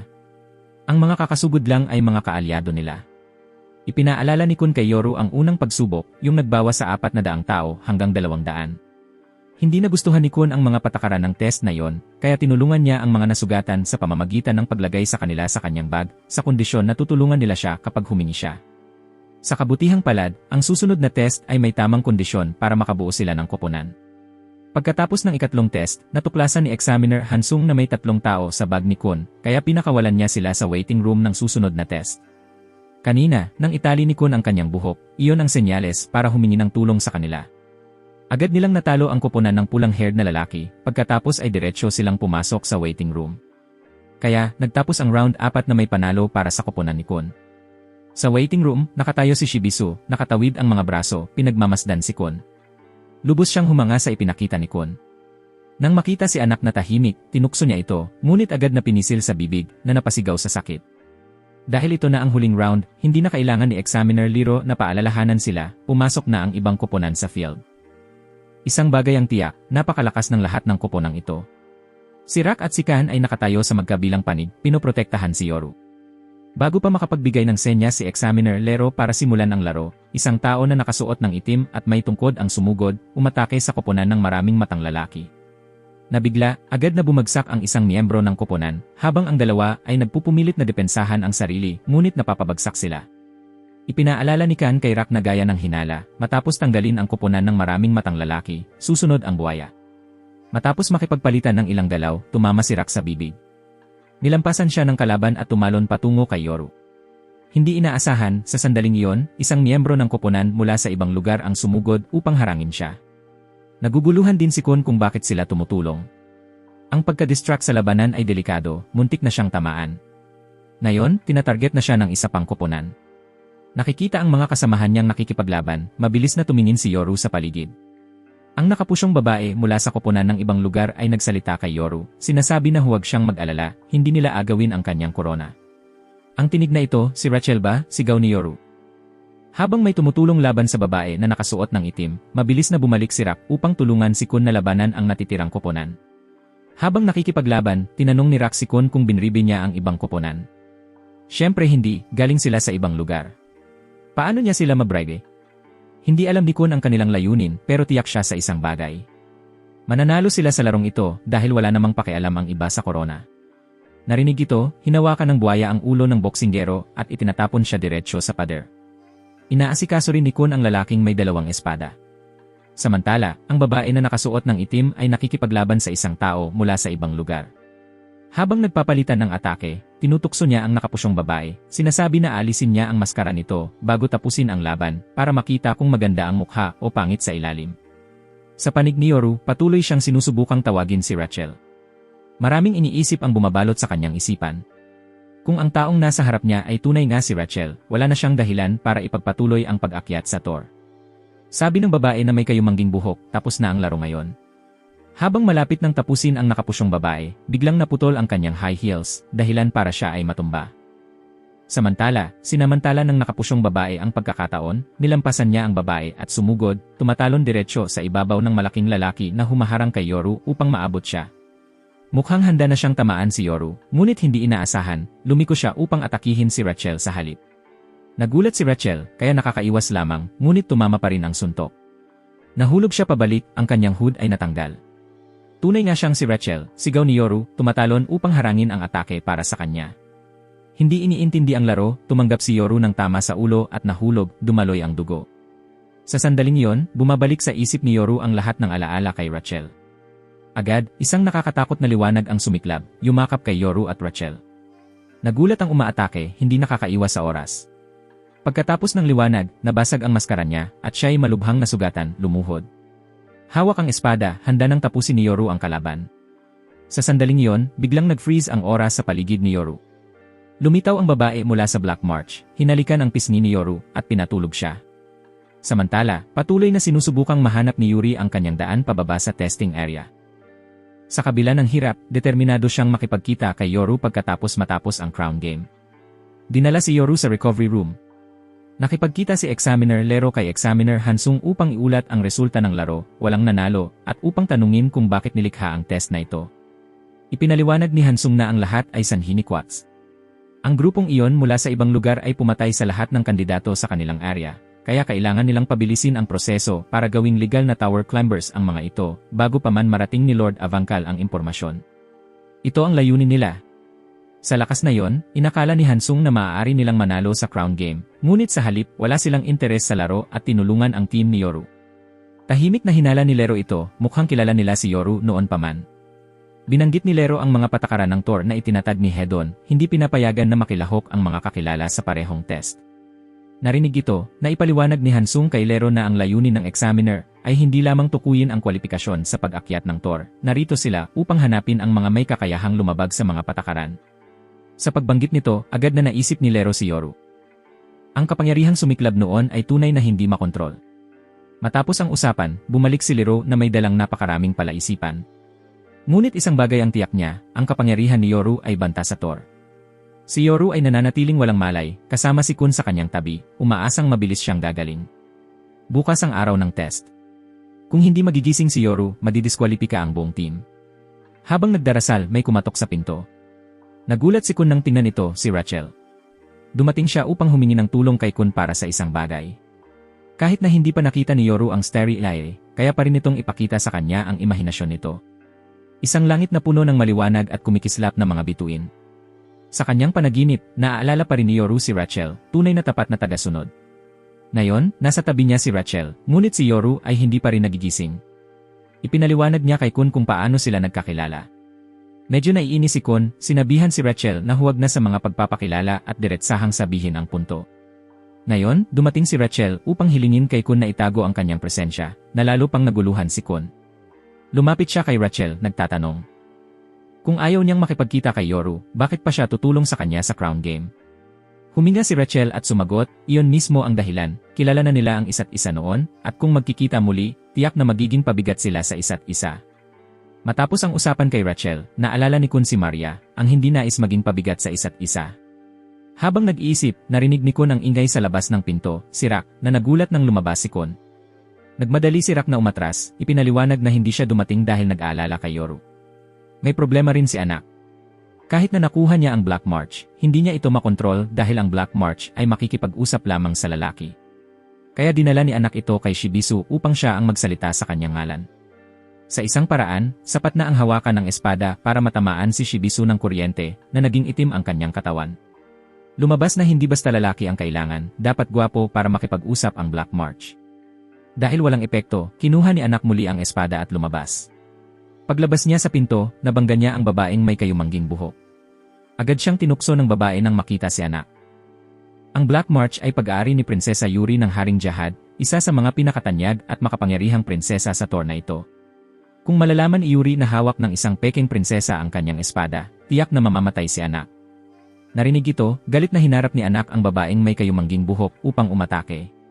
Sa waiting room ni Constin, si Rak, na hindi makahanap ng chocolate kahit saan, ay lubos na inis. Tumingin siya kay Yoru at nagbanta na kung hindi siya magigising, siya ang kakainin niya. Tila narinig ni Yoru ang banta at agad na nagising. Tumakbo si Khan upang tingnan si Yoru, at binanggit ang tungkol sa pagsusulit, naganap na ito kahapon, at tila swerte si Yoru. Bumalik tayo sa kahapon nang maganap ang pagsusulit, ipinaliwanag ni Examiner Lero ang mga patakaran sa lahat. Kapag nakikipaglaban sa tore, ito ay magiging labanan ng koponan, at mahalaga ang posisyon ng mga kasapi ng koponan. Ang koponan ay hinahati sa 5 posisyon. Una, ang mga mangingisda, yaong nakikipaglaban sa malapit sa gitna. Tagapagdala ng sibat, yaong pumapatay sa mga kaaway mula sa malayo. Tagapagdala ng ilaw, yaong nagpapailaw sa parola at nagpapasa ng impormasyon sa mga kasamahan sa koponan. Scout, yaong nag-obserba sa lahat ng galaw ng kaaway at nag-ulat pabalik sa mga mangingisda. At sa huli, Wave Controller, yaong gumagamit ng Shinsu upang suportahan ang labanan o kontrolin ang mga kalaban. Depende sa kanilang napiling posisyon, sila ay iba-ibang babaguhin sa pagsasanay. Sa puntong ito, nagsalita si Kun upang tanungin si Examiner Lero tungkol sa kaso ni Yoru. Si Examiner Lero, kahit na nasugatan, huli, o wala si Yoru, ay ituturing siyang diskwalipikado bilang default. Ngunit sa kabutihang palad, ang posisyon ni Yoru ay Wave Controller. At nagkataon, ang guro sa pagsasanay na si Yugo ay may agarang bagay at huli, kaya ang klase ng Wave Controller ay i-reschedule upang magsimula 2 araw ang nakalipas. Bago makapagsalita si Yoru, agad na binanggit ni Khan si Rachel, ipinapaalam kay Yoru na nagtanong siya, at wala siyang kaalam-alam kung sino si Yoru. Tila maling akala ni Yoru ang ibang tao para sa kanya. Pagkatapos, pinayuhan ni Kan si Yoru na huwag nang mag-alala, ipagpatuloy na lang ang pag-akyat sa tour, at darating ang panahon na muling makikita niya siya. Pagkatapos, inilabas ni Kan ang isang damit bilang regalo para kay Yoru. Habang kumakain, muling binanggit ni Kan si Rachel. Kung ang taong iyon niya ay si Rachel, at hindi niya nakikilala si Yoru, pinatutunayan nito na ayaw niyang muling makita siya. Kung nais ni Yoru na makita siya muli, maipapayo lamang ni Kun na maging mas malakas siya. Nagsisimula ang class ng Wave Controller. Ngayong araw, tuturuan sila ni Teacher Yugo kung paano gumawa ng Covenant sa Shinsu. Lahat ay sumusunod sa utos ng guro, inaalis ang kanilang mga pockets, at binibigkas ang spell upang simulan ang Covenant. Bago lumitaw si Yoru, may isang napakalaking water monster. Tila interesado ito kay Yoru at hindi nag-atubiling makipag-covenant sa kanya. Ngunit may isang bagay na kailangan itong sabihin kay Yoru para lamang sa kanya. Ito ay hindi magiging covenant kundi isang binding. Ang pagsasakatuparan ng covenant ay napakapagod, kaya't dito na nagtatapos ang klase. Pagkatapos umalis ni Teacher Yugo, tumakbo si Yoru patungo sa pulang buhok na babae upang humingi ng paumanhin sa pananakit sa kanya. Bumulong lamang siya ng sagot kay Yoru at agad na umalis. Dumating ang isang one-horned na babae upang makipagkaibigan kay Yoru, ipinakikilala ang sarili bilang Ho. Umaasa siya na maaari silang magtulungan mula ngayon. Pagkatapos ng klase, bumalik si Yoru sa waiting room. Si Kun, na nabagot, ay naglalakad-lakad sa silid. Hindi makita si Rak, nagtataka si Yoru kung nasaan siya. Tungkol kay Rak, pinili niya ang Spear Bearer class. Ang kondisyon para maging Spear Bearer ay marunong makipaglaban sa malayong distansya. Ang pagsubok ni Rak ay ihagis ang sibat at tamaan ang target sa napakalayong distansya. Tila nararamdaman ni Rak na hindi pa siya sapat na malakas, kaya nagpunta siya para mag-ensayo pa. Sa sandaling ito, muling tumunog ang doorbell. Tiningnan ni Kun sina Shibisu at Hachu. Kailangan nila ng tulong mula sa grupo ni Yoru. Noong gabing iyon sa kwarto ni Rachel, nanaginip siya tungkol kay Yoru na may mas maraming kaibigan, pagkatapos ay umalis kasama nila, iniwan siya mag-isa sa dilim. Sa panahon ng pagsasanay sa position classes, titira ang mga kandidato mismo sa kanilang tirahan. Dito, kumpleto ang lahat ng pangangailangan para mabuhay, kasama ang kantin para sa pagkain. Gayunpaman, kailangan nilang gumamit ng points para bumili ng pagkain. Kumuha ng pagkain ang brown-haired na babae nang mapansin niya ang grupo ni Yoru, nakaupo sina Shibisu at Laura ng magkasama. Nakakagulat para sa kanya na magkasama ng masaya ang mga kaaway na ganito. Kaya tumakbo siya upang tanungin kung maaari ba siyang sumama sa kanila. Ipinakilala niya ang sarili bilang Andrasi, masayang nakilala sila. Nang makita ang babae na wala ang ingat ni Shibisu, agad niyang inalok ang kanyang upuan kay Andrasi. Pagkatapos umupo, mausisang tinanong niya kung bakit masaya silang nakaupo ng magkakasama. Narinig ito, agad sumagot si Shibisu. Ang entrance test para sa scout class ay makipagkaibigan sa 9 na tao sa loob ng 1 linggo. Balik sa kahapon, dumating sina Shibisu at Hatsu upang makipagkaibigan sa grupo ni Yoru. Agad tumanggi si Kun, paano siya makikipagkaibigan sa isang taong kinuha lamang ang Black March ni Yoru. Ang ibig mong sabihin ay si Anak. Ipinahayag ni Shibisu na nakiputol na sila ng ugnayan kay Anak. Kahit ganoon, hindi pa rin tanggapin ni Kun ang pakikipagkaibigan sa isang taong nagputol ng ugnayan sa kanilang mga kasama, hindi pa rin ito makatwiran.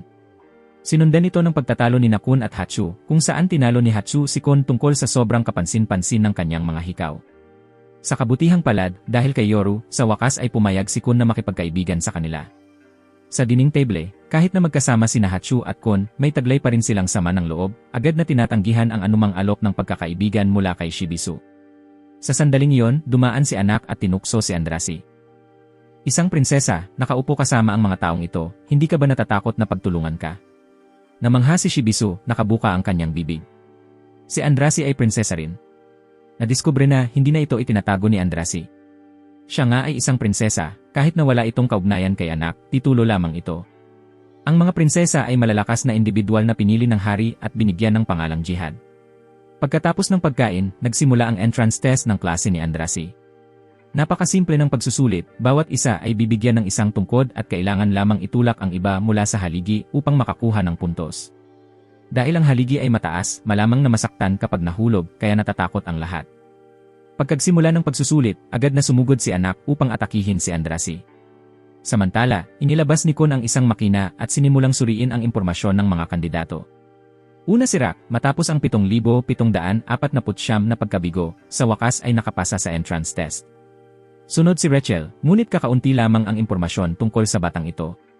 At huli, si Anak, pagbukas ni Kun ng kanyang impormasyon, napansin niya ang isang kakaibang bagay. Si Anak ay isang makapangyarihang ranker na binigyan ng titulong prinsesa nang maabot niya ang tuktok ng Thor. Ngunit sinasabing siya ay patay na. Balik kay Anak at Andrasi.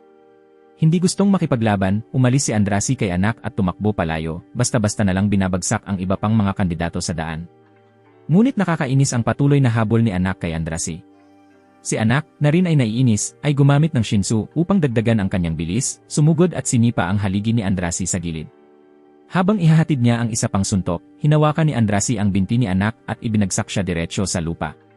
Ngayon, yumuko si Andrasi upang kausapin si Anak. Mula sa kanilang unang pagkikita, nakilala na niya si Anak. Ang dahilan kung bakit tinawag niya itong peke ay dahil si Anak ay anak ng taong nagngangalang Anak. Narinig ang mga salitang ito, naalala ni Anak ang kanyang ina. Ipinahawak niya ang kanyang kamay sa noo, malalim na huminga, at dahan-dahang tumayo upang ikwento kay Andrasi ang lahat. Ang kanyang ina ay isang talentado at makapangyarihang tao na nag-asawa sa isang asawa na pinakamahusay sa buong mundo sa paggawa ng chicken pea. Ang tanging mansa sa kanyang buhay ay ang pagpapahintulot na siya ay patayin ng mga kapwa prinsesa. Sa pagkakataong ito, umakyat si Anak sa Thor na may isang layunin lamang, patayin ang lahat ng may titulong prinsesa bilang paghihiganti sa kanyang ina, at ang una sa kanila ay si Andrasi Jihad. Si Haring Jihad ng Thor ang unang nakarating sa tuktok, siya lamang ang hari na nagtayo ng kahariang kanilang kinatatayuan ngayon. Ang mga prinsesang Jihad ay pinipili niya mula sa pinakamalalakas na mandirigma ng iba't ibang tribo. Ang mga prinsesa ay binibigyan ng kapangyarihan at makapangyarihang sandata, ngunit may natatanging mga limitasyon. Una sa lahat, hindi sila maaaring magkaanak. Ginagawa ito ni Haring Jihad upang ang kapangyarihang kanilang minana ay hindi mailipat sa iba. Ang mga prinsesa ay parang sapatos na ipinapakita ng hari, magaganda ngunit hindi nagagamit. Siyempre, mayroon pa ring mga lumalabag sa kanyang mga patakaran, lalo na ang ina ni Anak. Balik sa labanan ni Anak at Andrasi, sumigaw si Anak at sumugod upang saksakin si Andrasi ng may buong galit. Si Andrasi ay simpleng umiwas habang nanunukso kay Anak, sinasabi na hindi kailanman naranasan ni Anak ang hirap dahil ang kapangyarihan niya ay minana lamang. Hindi tulad ni Andrasi na kailangang magsikap upang makamit ang titulong prinsesa ng Jihad. Ang komentong ito ay labis na ikinainis ni Anak, hindi nakaranas ng hirap. Maaaring totoo iyon, pero ano naman? Patuloy na inaatake ni Anak si Andrasi, na muling nabasag ang kanyang takong sa gitna ng laban. Nawalan siya ng balanse at natapik sa dibdib ni Anak. Halos mahulog sa haligi, tumanggi si Andrasi na malaglag mag-isa at hinila si Anak pababa kasama niya. Habang nakahiga sa ibaba na may nasugatang mga binti, patuloy pa rin silang nagtatalo. Biglang binanggit ni Andrasi ang ina ni Anak kung gaano kabait at maalaga siya nang unang maging prinsesa si Andrasi. May tanong si Andrasi para kay Anak tungkol sa buhay ng kanyang ina. May pinagsisisihan ba siya? Narinig ito, naalala ni Anak ang kanyang ina kung paano, kahit sa kanyang huling sandali, inalagaan siya ni Anak at mumiti ng maliwanag. Kaya ang sagot ni Anak ay hindi, at naniniwala siyang totoo iyon. Samantala, sa class ng Wave Controller, may praktikal na ehersisyo. Dapat kontrolin ng mga estudyante ang Shinsu upang tamaan ang mga lumulutang na lobo sa himpapawid. Nagpursigi si Naho at Rose, ngunit napakaraming enerhiya ang kailangan sa pagkontrol ng Shinsu, kaya makakapatama lamang sila sa tatlong lobo. Pagkatapos ng kanilang pagkakataon, sina Yoru at ang batang si Gray. Nagpokus si Yoru at tumira, natamaan ang tatlong lobo ng sabay. Bagaman hindi perpekto ang kanyang kontrol, hindi rin ito masama, kaya't pinuri siya ng guro nilang si Yugo. Pagkatapos ng kanyang pagkakataon, masayang tumakbo si Yoru kay Laura, sinasabi na nakamit niya ito dahil sa gabay ni Laura. Balik sa nakaraang gabi, nag-aalala si Laura sa paghahanap ng kanyang unan. Lumabas na kinuha iyon ni Serena, niyakap at nirinig ang laway habang natutulog. Habang umiiyak si Laura, paano siya makakatulog sa maruming unan? Kaya mabilis na gumawa si Yoru ng fireproof na unan para kay Laura at inalok na hugasan ang maruming unan. Ikinukwento ni Yoru ang istoryang ito kay Ho nang tawagin siya ni Kwon. Pagkatapos nito, tinanong ni Ho si Laura tungkol dito, sinasabing parang hindi ito si Laura. Tila normal kay Laura, hindi ba lagi nilang tinutulungan ang mahihina? Ngumiti si Ho at umalis, pero sa loob, labis siyang hindi komportable. Pinangunahan ni Kwon si Yoru sa kantina at ikinuwento tungkol kina Anak at Androsi. Nag-away sila ng labis na parehong nasugatan ng malubha. Hindi pa rin naiintindihan ni Yoru kung bakit sila maglalaban, samantalang parehong prinsesa. Iniisip ni Kwon na yan mismo ang dahilan kung bakit sila naglaban. Sa huli, nakikita ni Kwon na parehong hangal ang dalawa, nagwawasak sa sarili para patunayan ang kanilang lakas, sobrang katawa-tawa. Biglang lumitaw si Shibisu mula sa wala, umiiyak at nagrereklamo kay Yoru. Ipinapakita niya ng ayon ang deadline para sa porma ng pagkakaibigan, pero wala pa rin silang nahanap na siyam na kaibigan. Ano ang dapat gawin? Agad na humiling si Yoru kay Kun na tulungan sila. Kahit nakakarinig lang niya ni Kun na para umakyat sa tour, kailangan talunin ang iba, naniniwala pa rin si Yoru na dapat magtulungan ang mga kaibigan. Huminga ng malalim si Kun at sinabi sa lahat na sundan siya, panahon na para ipakita ng gwapong Kun ang kanyang talento. Sa banyo ni Androsi, matapos bumili ng bendahe, wala na siyang puntos para bumili ng pagkain habang kumakalam ang kanyang tiyan. Biglang tumunog ang doorbell, sina Yoru at Hachu ang nagdadala ng pagkain, iniisip nilang makakakuha siya ng libreng pagkain. Nagulat si Androsi nang hindi ito agad iniabot ni Yoru. Nagsimulang alalahanin ni Yoru ang sinabi ni Androsi dati na walang pagkakaibigan sa pagitan ng mga lalaki at babae. Kaya ano ang gagawin niya ngayon? Agad na inilabas ni Hachu ang porma para sa pagpuno ng pangalan, iniimbitahan si Androsi na isulat ang kanyang pangalan dito. Ipinapangako nila na bibigyan siya ng pagkain araw-araw. Si Hachu, na namumula ang mukha, ay nagmamakaawa kay Androsi na tanggapin ito, sinasabi na napakaswerte nilang makakain kasama ang isang magandang prinsesa tulad niya. Si Androsi, nahihiya rin, ay pumayag na tulungan sila. Ganoon din ang ginawa ni Shibisu at Kun kay anak. Alam nilang gusto niya ang chicken pea, kaya espesyal nilang dinala yon. Sa ganitong paraan, nakumpleto na ng grupo ni Shibisu ang kinakailangang kwota. Kinailangan ni Hachu na pilitin ang bawat kalamnan sa mukha upang pasalamatan si Kun kahit hindi niya talaga gusto. Kinabukasan, gaya ng dati, pumunta si Rachel sa kantina para bumili ng mansanas. Habang pauwi sa kanyang silid, narinig niya ang usapan sa mesa ng grupo ni Yoru. Ikinukwento ni Androsi sa lahat ang talambuhay ni Prinsesa Yuri sa lahat ng prinsesa. Si Yuri ay itinuturing na isang demonyo. Habang nag-uusap, napansin ni Androsi si Rachel na nakikinig, kaya sinundan niya ito papunta sa banyo. Sinimulang tuksuhin ni Androsi si Rachel, na sinasabing may isang gwapo at mabait na tao tulad ni Yoru, ngunit iniwan siya ni Rachel upang pumunta rito. Ano ba talaga ang iniisip ni Rachel? Hindi na siya nagpaalis ng sagot at umalis. Nakita ito, nag-alok si Androsi kay Rachel ng huling payo. Sana, anuman ang nais ni Rachel sa tuktok ng Thor, sulit ang pag-iwan kay Yoru sa likod.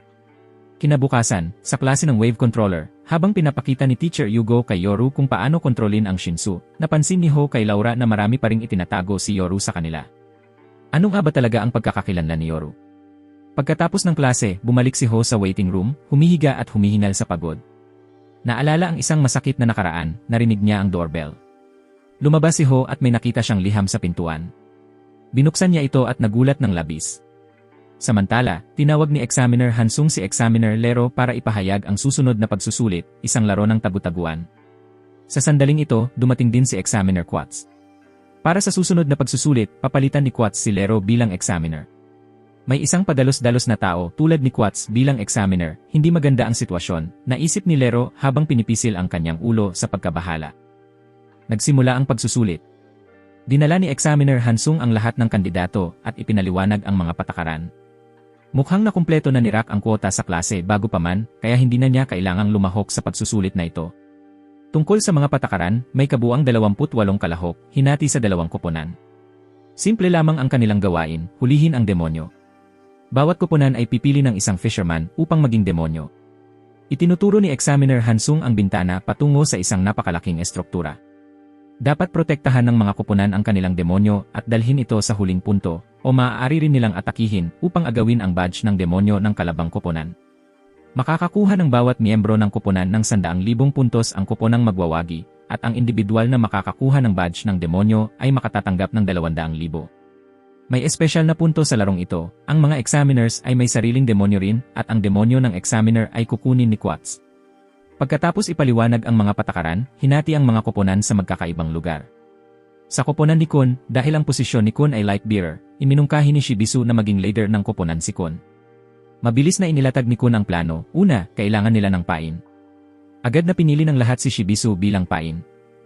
Lumipad si Kun at Leon sa itaas ni Shibisu upang mangalap ng impormasyon para sa kanya. Napaka-obvious ng pagiging pain ni Shibisu at hindi niya alam kung mahuhuli ba ni Quats ang bitad. Sigurado si Kun na mahuhuli siya dahil padalos-dalos at madaling mainip si Quats. Ngunit sa pagtatapos ng kanyang paliwanag, lumitaw si Quats mula sa dilim na ikinagulat ni Shibisu. Agad siyang tumakbo, ngunit kakaiba, hindi niya unang hinabol si Shibisu. Alam niyang malinaw na ang presensya ni Shibisu dito ay nangangahulugang may tumutulong sa pangangalap ng impormasyon. Ano kung hindi na makapaglaro ang taong iyon? Habang nagsasalita, nag-teleport si Quats sa likod at pinatumba si Leon. Akala niyang tapos na ang laro, biglang tumawa si Quats. Nagulat si Ben, ngunit lahat ng ginawa ni Quats ay pasok sa prediksyon ni Kun. Ang demonyo sa kanilang koponan ay si Anak, hindi si Shibisu. Mula sa itaas, nagtatago si Anak, naghihintay ng pagkakataong atakihin si Quats. Ito ang perpektong pagkakataon. Iwinawin ni Anak ang kanyang Green April, naglalayong agawin ang badge ni Quats. Mukhang minaliit nila ang isang examiner. Kinuha ni Quats ang Green April at hinila si Anak pababa sa lupa. Nakapikit siya sa galit dahil naloko ng mga kandidato. Mula sa observation room, naiinis din sina Hansung at Lero sa kanya. Lumiko si Lero upang sabihin kay Hansung na yon ang dahilan kung bakit ayaw niyang makilahok si Quats sa laro. Sigurado si Lero na, sa isang paraan o iba pa, durugin ni Quats ang mga estudyante kahit mas mahina sila kaysa sa kanya.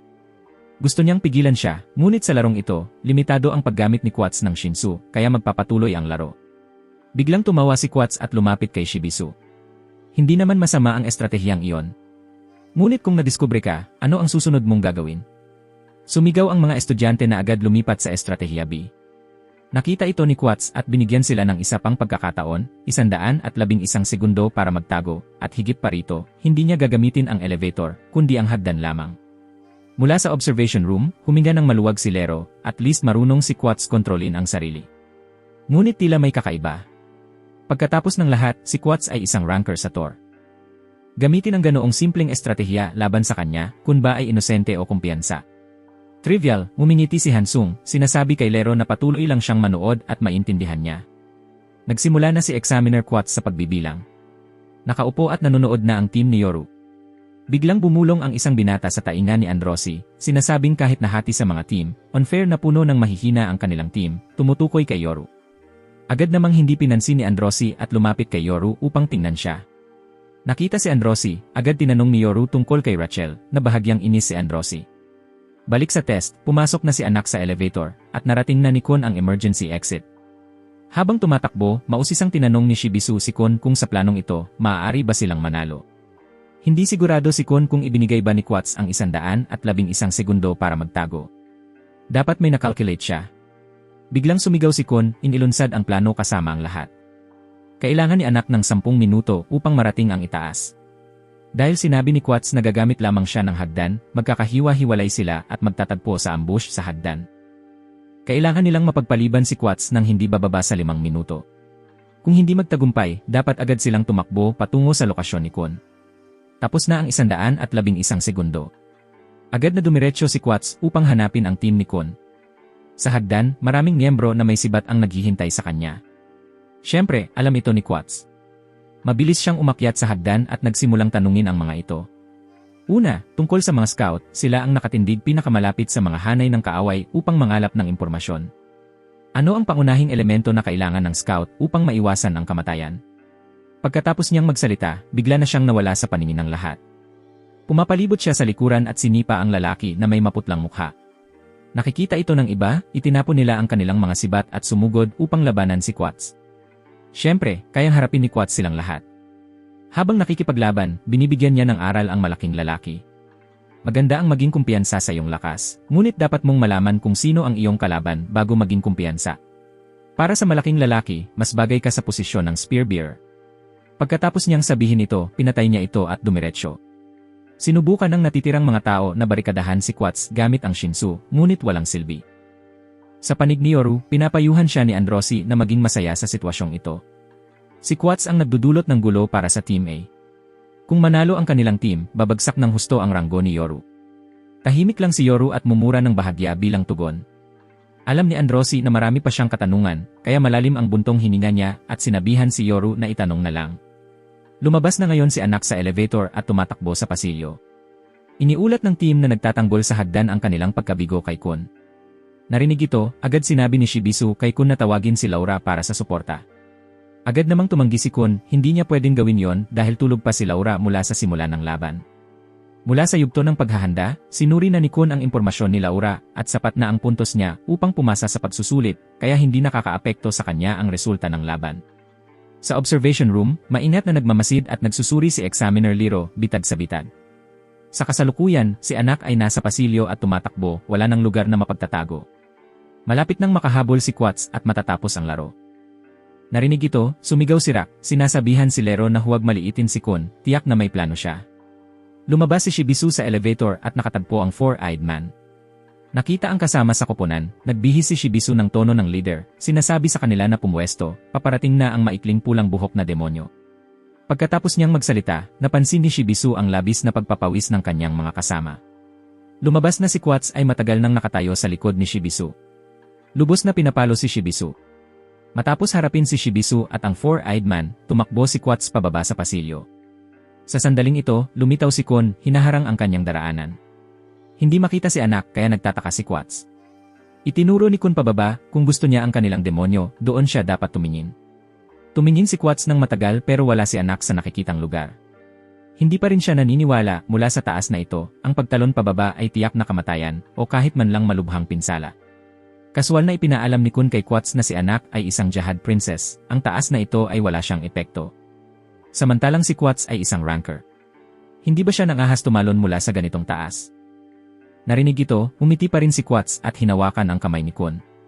Mula pa nang dumating siya, nadama niya ang malaking dami ng Shinsu sa ilalim ng tulay. Malamang, ginamit ni Kun ang Shinsu upang tulungan si anak na magtago roon sa ibaba.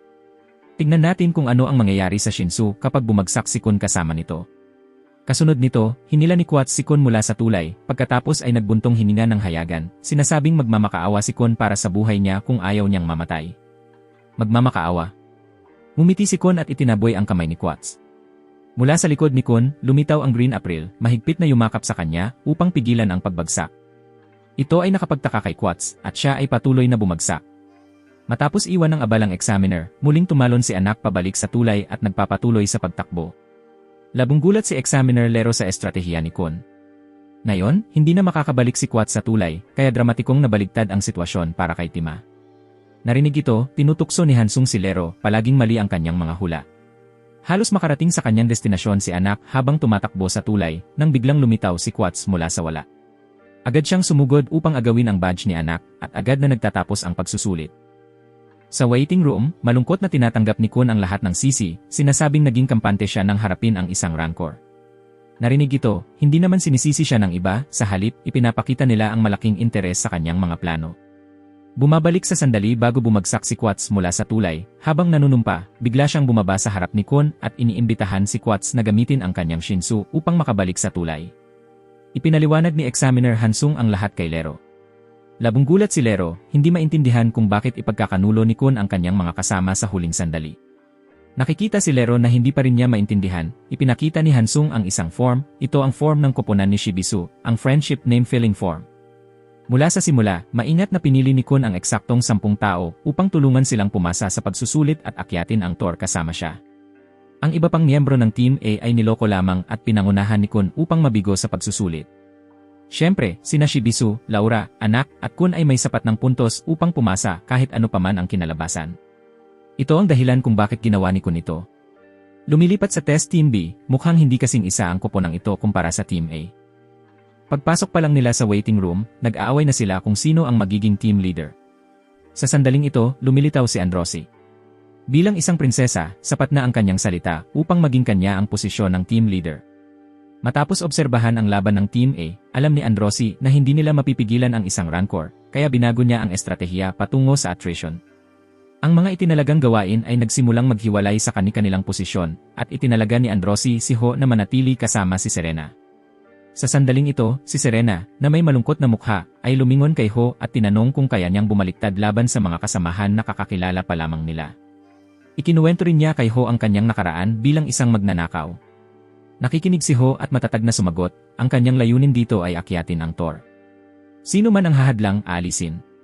Katatapos lang lumabas ni Androsi mula sa elevator kasama si Yoru at 2 lalaki.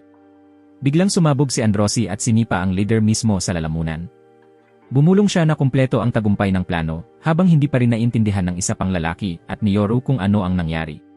Pagkatapos, ikinuwento ni Androsi ang isang kwento tungkol sa isang batang babae na dinala sa isang papalubong pamilya ng Maharlika. Ang pamilyang ito ay dating kabilang sa nangungunang 10 dakilang pamilya na lumilikha ng mga prinsesang Jahad. Inaampon nila ang mga ulila at pinipilit silang patayin ang isa't isa.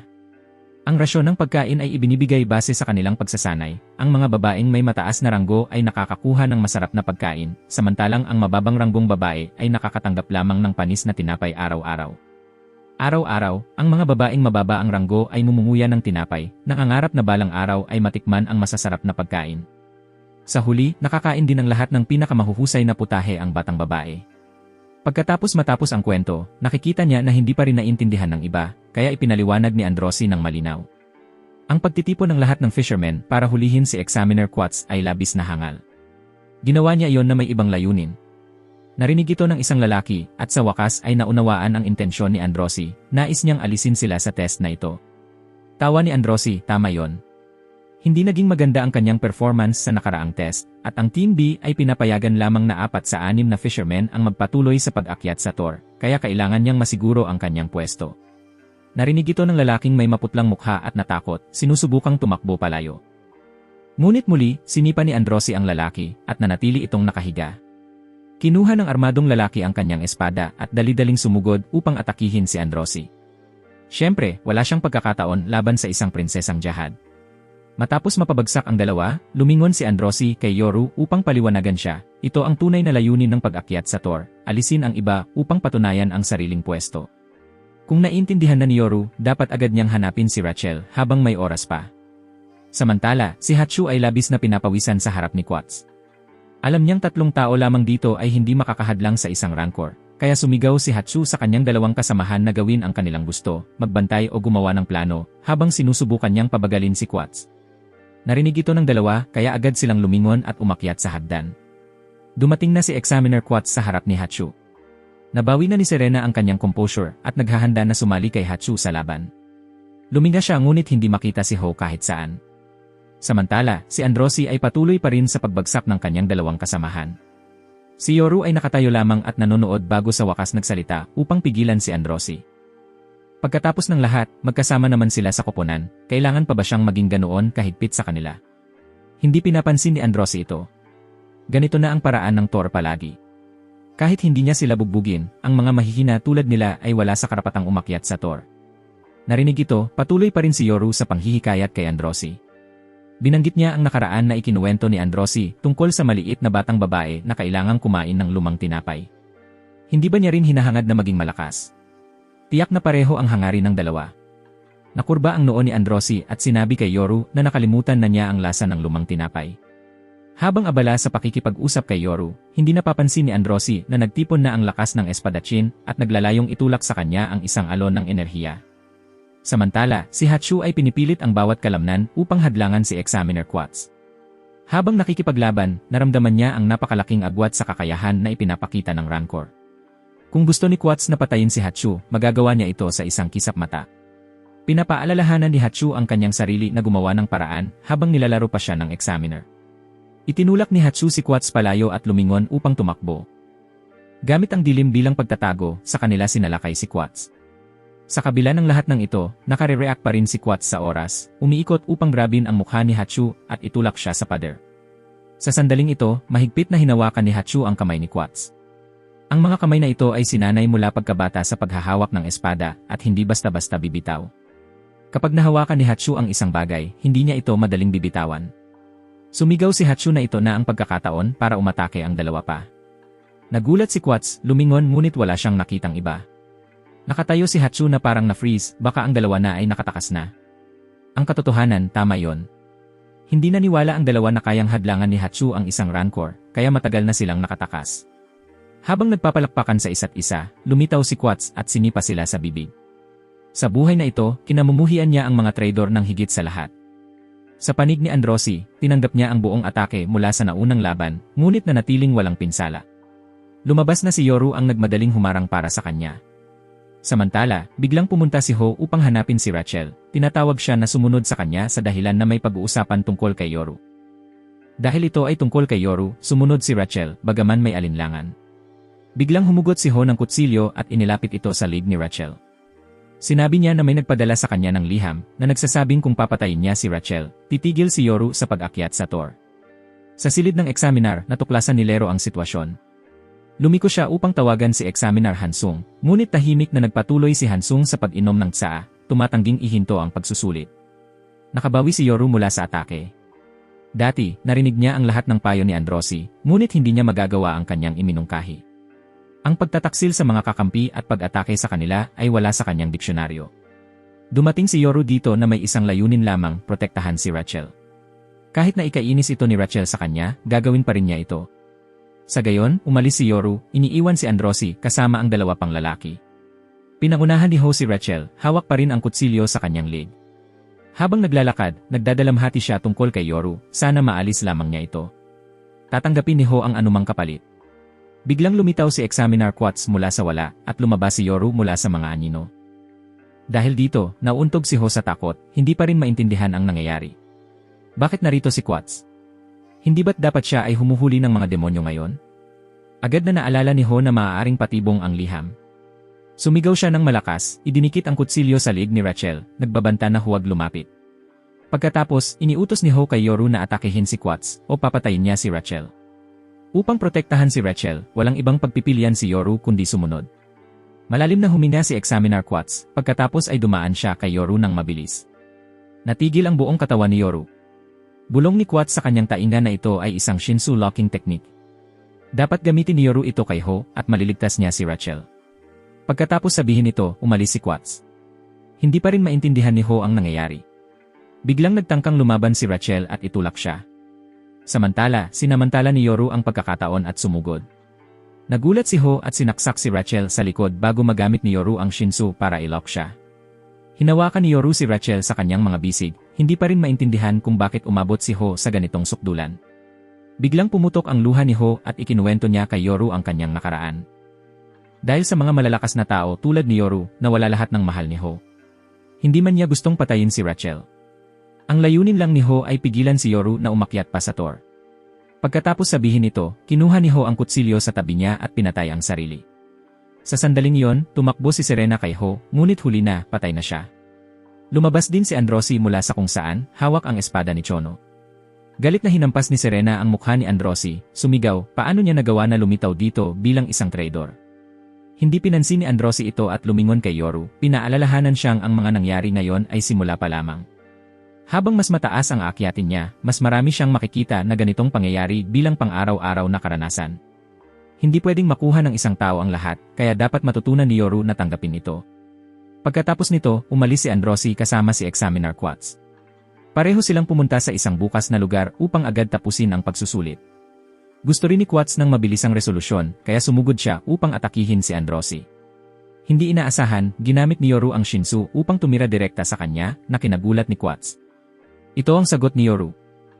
Ngumiti si Androsi, nagpapatunay sa kanyang tagumpay.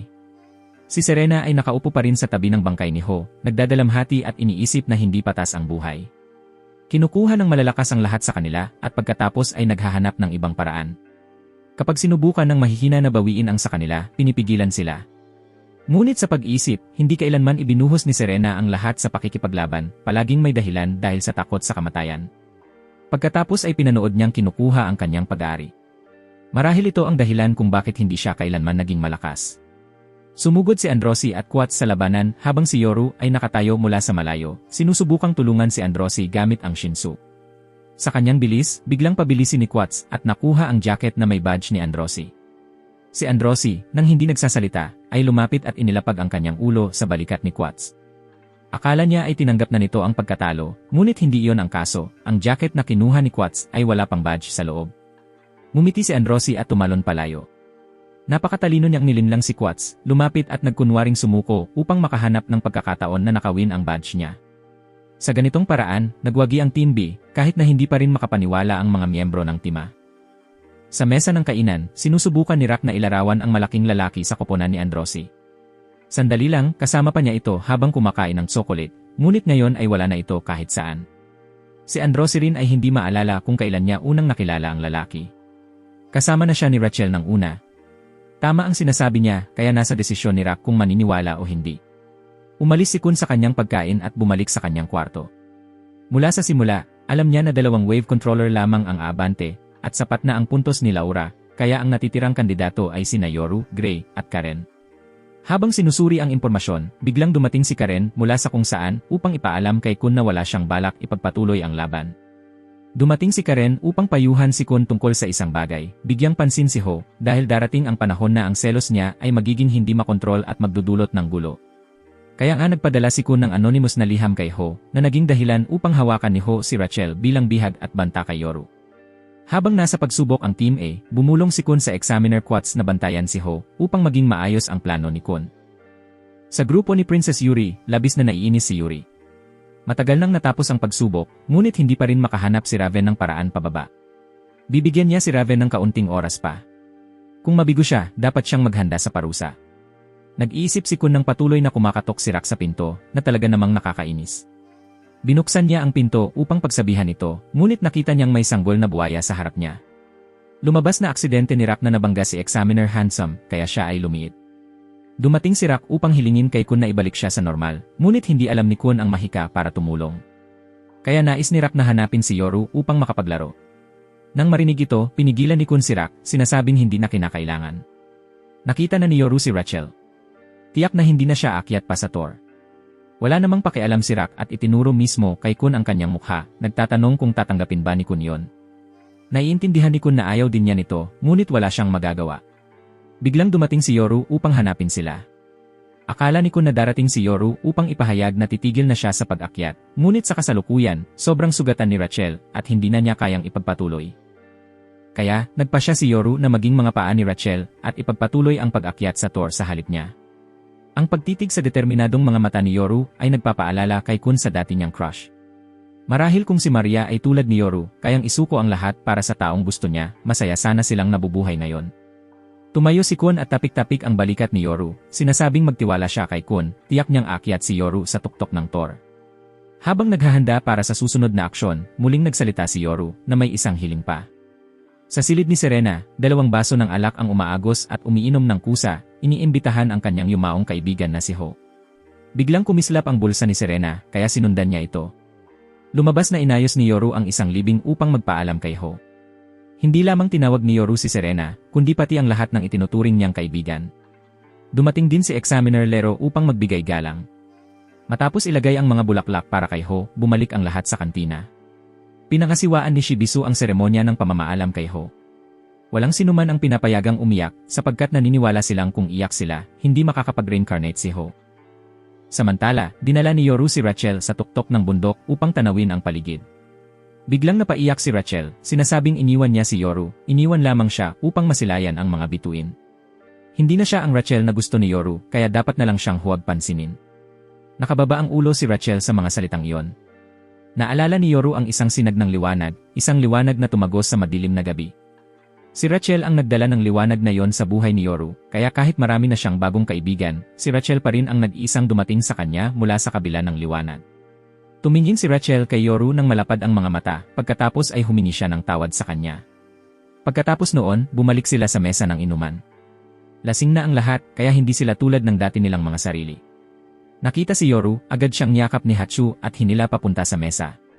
Biglang nagpasalamat si Laura kay Serena, kahit hindi malinaw kung bakit. Natural lamang sa pakiramdam ni Laura na kailangan siyang pasalamatan. Uminom ang grupo hanggang sa hating gabi. Nang tuluyang lasing ang lahat, tahimik na iniluwa ni Serena ang kanyang bagahe at umalis, iniisip na walang makakapansin sa kanyang paglisan. Ngunit matagal na itong natuklasan ni Shibisu. Lumabas siya ng silid at tinawag si Serena. Ngumiti lamang si Serena at itinapon kay Shibisu ang kanyang punyal. Sa hinaharap, muling magkikita sila at umaasa siyang gagamitin ni Shibisu ng maayos ang daga upang maprotektahan ang kanyang buhay. Hinahanap ni Kun si Examiner Lero para humingi ng tulong. Samantala, sa isang madilim na kuweba, nag-uulat si Examiner Yugo ng impormasyon sa isang tao. Ang kanyang misyon dito ay hindi bilang examiner, kundi upang kunin ang Black March at Green April. Biglang lumitaw si Examiner Hansung. Lumabas na si Yugo ay isang assassin na ipinadala ng pamilyang hari ng jihad. Kahit na natuklasan, interesado pa rin si Yugo, matagal na niyang nais makipagkumpetensya kay Hansung. Nagpapatawag siya ng isang halimaw upang atakihin si Hansung, ngunit agad na kinagat sa ulo ng isang mas malaking nilalang ang alagang halimaw ni Yugo. Ito ang tunay na lakas ni Hansung. Handa na sanang maging seryoso si Yugo nang magsalita si Hansung upang pigilan siya. Kung ang misyon ni Yugo ay kunin ang mga kayamanan, handa si Hansung na tulungan siyang makamit iyon. Ito ay dahil ang mga pagsusulit ay ginawa lamang upang tukuyin kung sino ang banta sa tour. At kung may banta, kailangan silang alisin. Pagkasabi nito, tumalikod si Hansung para bumalik sa kanyang silid. Dumating na si Examiner Lero para hanapin siya. Katatapos lang ni Lero ng pribadong pag-uusap kay Kun. Ipinakita ni Kun kay Lero ang papel na natanggap ni Ho, ipinapaliwanag na tanging mga nakaalam na mula pa noong una na magkakapareha sina Rachel at Ho sa isang team ang makakagawa ng ganoong kasakdal na bitad. Bago pa makapagsalita si Lero kay Hansung, umiti si Hansung at tinapik ang balikat ni Lero, umaasang walang magiging mali sa oras ng pag-anunsyo ng resulta. Naganap ang pag-anunsyo ng resulta ng pagsusulit. Una, ang mga fishermen na pumasa, sina Androsi, Anak, Kancho at Blaros. Para sa Spearbearers, sina Rak, Akiryu at Alexei. Ngunit dahil wala si Akiryu, madidiskwalipika siya. Para sa Scouts, pumasa sina Shibisu, Hatsu at Nair. Ang mga wave controllers ay sina Yoru at Laura. Panghuli, para sa Lightbearers, pumasa sina Khan at Rachel. Gayunpaman, dahil sa kanyang mga pinsala, madidiskwalipika si Rachel. At pagkapahayag ng resulta, may isang agad na hindi nasiyahan. Sumigaw ang malaking lalaki na hindi niya tinatanggap ang resulta. Agad, tinawag siya ni Hansung. Tinanong siya ni Hansung na patunayan ang kanyang kwalifikasyon para pumasa sa pagsusulit, saka sinimulang barilin siya ng Shinsu sa lahat ng direksyon. Sumigaw ang lalaki sa sakit at sa huli ay nawalan ng malay sa harap ng lahat. Iniisip na pagkatapos ng leksyon na ito, wala nang lalaban pa, nagsalita si Kun at tinawag din siya. Sa harap ni Hansung, hiniling ni Kun na payagan nilang ipagpatuloy ni Rachel. Siyempre, binanggit ni Hansung ang mga patakaran at tumanggi. Ngunit hindi inaasahan, may inihanda na si Kun para dito. Humiling siya ng hamon mula sa administrador ng TOR para hatulan ang usaping ito. Alam ni Kun ang tungkol dito dahil sinabi ito kay Lero. Noong nakaraan, mismo si Haring Jahad ang lumahok sa pagsusulit bago siya naging hari ng TOR. Lahat ng patakaran ay maaaring baguhin ayon sa kagustuhan ng administrador. Pagkarinig nito, tumalikod si Hansung, sinasabing marami nang alam si Kun. Ngunit nakaligtaan niya ang pinakamahalagang bagay. Ayon sa mga patakaran, tanging yaong nagbukas ng pinto ng TOR sa kanilang sarili ang may karapatang makipagnegosasyon sa administrador. Pagkarinig nito, agad na tumayo si Yoru, idineklara kay Hansung na siya ay isang irregular at tatanggapin niya ang hamon. Umiti si Hansung at dinala si Yoru palayo. Dinala niya si Yoru at Rachel sa isang silid, sinasabi na hanggang dito na lamang sila makakatulong kay Yoru. Mula ngayon, nakasalalay na lamang sa sariling pagsisikap ni Yoru. Sa grupo ni Kun, ipinaliwanag ni Shibisu sa lahat kung ano ang isang irregular. Sumingit si Examiner Lero upang ipaliwanag sa kanila. Ang mga irregular, gaya ng ipinahihiwatig ng pangalan, ay mga taong pumasok sa TOR sa kanilang sariling kagustuhan. Sila ay mga taong kayang sirain ang mga patakaran ng TOR. Mabuti ba o masama sila? Ang sagot ay pareho. Maaaring magdala ng kapahamakan ang mga irregular sa kanila, o maaari rin silang tumulong upang akyatin ang TOR sa pinakamadali at pinakamabilis na paraan. Kung tutulungan si Yoru o hindi ay nakasalalay sa kanilang sariling desisyon. Pagkatapos niyang magsalita, may mga opinyong tutol. Nagsalita si Kun, ayaw tumulong kay Yoru, habang sinumpa ng buhaya si Kun na duwag. Nag-away ang dalawa at malapit nang magbangayan nang pigilan sila ni Shibisu. Gumawa ng labis na payak, lahat ay nakatulog na. Lumabas na ang plano ni Kun ay upang pukawin ang lahat na tumulong kay Yoru, ngunit hindi niya kailangang itulak pa ito ng ganoon kalayo. Lahat ay hinahangaan si Yoru, kaya handa silang tumulong sa kanya sa anumang paraan. Ngunit una, kailangan nilang makita kung kayang pumasa ni Yoru sa hamon ng administrator. Pumasok si Yoru sa silid at nakita ang Shinsu na ginamit niya dati sa paggawa ng Covenant. Alam na ng administrator na hahanapin siya ni Yoru at hinihiling na ipahayag ni Yoru ang kanyang hiling sa labas habang ini-interrogate ni Hansung si Rachel. Lumabas si Yoru, tinanggap ng administrator ang kahilingan niya, kaya wala nang dahilan si Hansung upang pigilan si Rachel sa pakikilahok sa pagsusulit. Ang huling pagsusulit ay magiging isang fish hunting test. Nagtipon ang mga kandidato sa meeting room upang pakinggan ang paliwanag ni Hansung tungkol sa mga patakaran. Sa pagkakataong ito, sina Rachel at Yoru ang magiging biktima ng mandalfish na huhuli sa kanila. May kaugalian ang mga isdang ito na manghuli isang beses sa isang araw at ibalik ang pagkain sa Mandal King. Nasa loob sina Yoru at Rachel ng isang Shinsu bubble. Kung sila ay lulunukin ng mandalfish at ilalabas sa ibang lokasyon, ituturing itong nakumpleto na nila ang pagsusulit. Naririnig ito, hindi pa rin maintindihan ni Rak na iyon ang gawain ni na Yoru at Rachel. Ngunit ano naman ang gagawin ng iba pa? Ipinagpatuloy ni Hansung ang paliwanag. Sa kalikasan, ang mga manghuli ay nagiging biktima rin ng panghuhuli. Malapit doon ay isang likas na mandaragit ng mandalfish, ang tribong Oni. Gumagamit sila ng mga higanteng uod upang agawin ang nahuli ng mandalfish. Kung magtagumpay sila, mabibigo ang pagsusulit. Hindi lang iyon, natatakot ng labis ang mga mandalfish sa mga struck pigs. Kung lumitaw ang mga ito sa paligid, titigil ang mga mandalfish sa panghuhuli. Bahagyang nauunawaan na ni Khan ang kanilang misyon. Ngayon, kailangan nilang protektahan ang mandalfish upang matagumpay itong makahuli. Ngumiti si Examiner Hansung, sinasabing kahit papaano, ganoon lang kasimple. Ngunit sakaling malas ang kapalaran, maaaring lumitaw ang isang higanteng nilalang na kumakain ng lahat. Napakalakas ng nilalang na ito, kaya kahit ang mga ranker ay kailangang umatras. Pagkatapos, pinaalalahanan ni Hansung si Yoru na kung siya ay natatakot, maaari pa rin siyang umatras ngayon. Agad na tumanggi si Yoru, sinasabing may ganap siyang tiwala sa kanyang mga kaibigan. Matapos ang paliwanag, nagsimula na ang pagsusulit. Nakatayo sina Yoru at Rachel sa loob ng Shinsu Bubble at lumulubog sila sa ilalim ng lawa. Nakikita si Rachel na medyo nag-aalala, pinapakalma siya ni Yoru na huwag mag-alala kahit na hindi nila ito halata. Mas malakas at mas matalino si Kun at Rak kaysa sa nakikita. Sa pampang, bilang leader ng koponan, nagsimula si Kun na ipamahagi ang plano sa lahat. Dahil ang Shinsu Lighthouse ay hindi kayang lumubog sa tubig, kailangan nilang pag-isahin ang depensa sa lupa. Ang grupo ni Hachu ay inatasang obserbahan ang kilos ng Oni Demon. Sina Rak at ang mga Spearbearer ay nakatayo sa mataas na lugar upang bantayan ang mga earthworm. Ang grupo ni Shibisu ay mag-uulat kaagad kapag lumitaw ang mga ligaw na baboy. Habang nakatuon sa pagmamasid, napalingon si Kun at nakita niyang wala na ang dalawang prinsesa at ang kanilang grupo. Naupo ang mga examiner sa ibang silid upang mag-monitor. Nabanggit ni Quats na medyo kakaiba ang pagsusulit na ito, may napakadaling paraan upang pumasa ng walang kahirap-hirap. Natagpuan na ni Princess Yuri ang kanyang daan pababa sa lugar ng pagsusulit. Sa harap nila ay isang bangin. Ayon sa alam ni Raven, kailangan lang nilang tumalon pababa. Mukhang napakataas, kaya nag-atubili si Raven. Bago pa siya makapag-isip ng mabuti, si Yuri ang nauunang kumilos.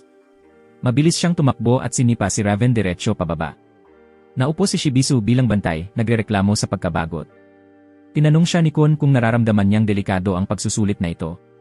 Ngumiti si Shibisu at sumagot na ang eksaktong dahilan ay mahusay na nagsalita si Ho para kay Yoru, at ang isa pang dahilan ay ayaw lang ni Shibisu na mawalan si Yoru ng mahahalagang bagay. Biglang nagulat ng may kaba si Hatsu kay Kun na nawala ang grupo ni Kancho. Sa parehong pagkakataon, nakaramdam din si Shibisu ng kakaiba sa likuran niya at lumapit upang tingnan. Namula ang kanyang mukha sa nakita, ang Aoshi monster na binanggit ni Examiner Hansung. Nagmadaling utusan ni Khan si Shibisu na tumakas. Nakatayo na ang Aoshi sa harap ni Shibisu, pero kakaiba, hindi siya inaatake. Sa halip, tinutok nito ang pansin sa isang malapit na mandalfish. Ayaw ni Shibisu na mamatay ang isda, kaya matapang niyang kinuha ang isang bato at itinapon sa likod ng halimaw. Kahit ganoon, hindi pa rin ito pinansin si Shibisu. Namula ang mukha ni Shibisu, galit at nagtataka, paano nito siya iniiwasan. Kinuha niya ang punyal na ibinigay ni Serena at mabilis na tinutok ito sa likod ng halimaw. Sumigaw ang Aoshi at itinapon si Shibisu palayo. Ngayon, hindi na siya maaaring baliwalain. Lumiko ang Aoshi upang habulin si Shibisu, na muntik nang mapunta sa loob ng tiyan nito. Pero sa kabutihang palad, dumating sina Anak at Androsi. Dumating sila upang manghuli ng Aoshi, pero wala sa kanila ang gustong umatras sa isa't isa. Kaya nagmungkahi si Androsi ng pustahan kay Anak, bawat isa ay may 5 minuto para lumaban. Kung matalo ni Androsi ang halimaw sa loob ng 5 minuto, ang 2 espada ni Anak ay mapupunta sa kanya. Kung magtagumpay si Anak, nangangako si Androsi na magiging alipin niya habang buhay. Samantala, medyo nababagot din si Rak. Tumingin siya kay Para at nagbanta na kung hindi siya aliwin, kakainin niya ang ulo nito. Biglang nagulat si Hachu na kumilos na ang mga Oni. Pinaalalahanan ni Kun ang lahat na pumuwesto kaagad, isa lang ang pagkakataon. Kung mabibigo sila, matatapos na ang pagsusulit. Sa ilalim ng lawa, nagsimula ng buin ng mga mandalfish ang lambat para sa pangingisda. Dahil sila ay nasa ilalim ng tubig, hindi tiyak ni Khan kung ano ang eksaktong ginagawa nila, kaya nag-aalala siya. Sa sandaling ito, biglang tinawag ni Nair si Kun, ipinakita ang isang bote at ipinahayag na may paraan siya upang matulungan siya.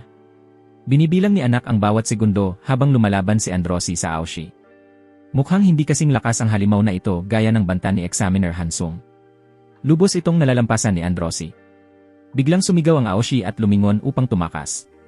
Hindi na binilang ni Anak ang oras at agad na naghabol. Ganoon din si Androsi, hindi alam na ito pala ay isang bitag na inihanda ni Examiner Yugo.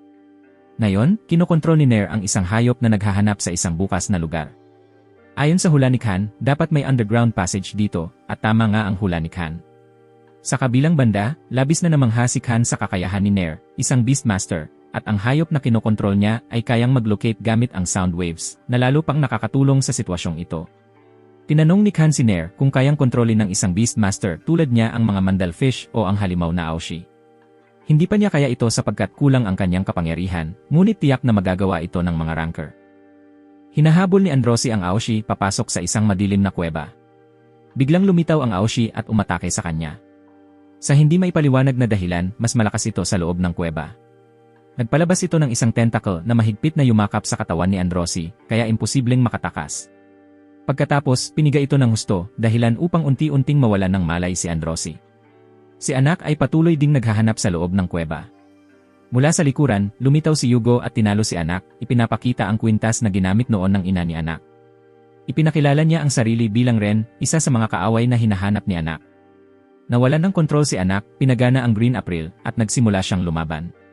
Malapit na ang mga higanteng uod sa lawa, ngunit hindi pa iniutos ni Kun sa grupo ni Rax na kumilos. Samantala, patuloy na kumakanta si Yoru ng isang imahinaryong kanta kasama si Rachel. Nang tanungin ng examiner tungkol sa kanyang hiling sa tuktok ng Thor, sumagot si Yoru na ang kanyang hiling ay ang mukha ni Rachel at isang restaurant kung saan makakapiling niya ang lahat ng kanyang mga kaibigan. Biglang humabol si anak upang umatake kay Yugo ng buong lakas. Mula sa kanyang bibig, pinakawalan niya ang hindi mabilang na mga halimaw na nagtutulak kay anak pabalik. Patuloy pa rin siyang tumangging sumuko at muling umatake. Bigla, may matalim na bagay na tumagos sa dibdib ni anak.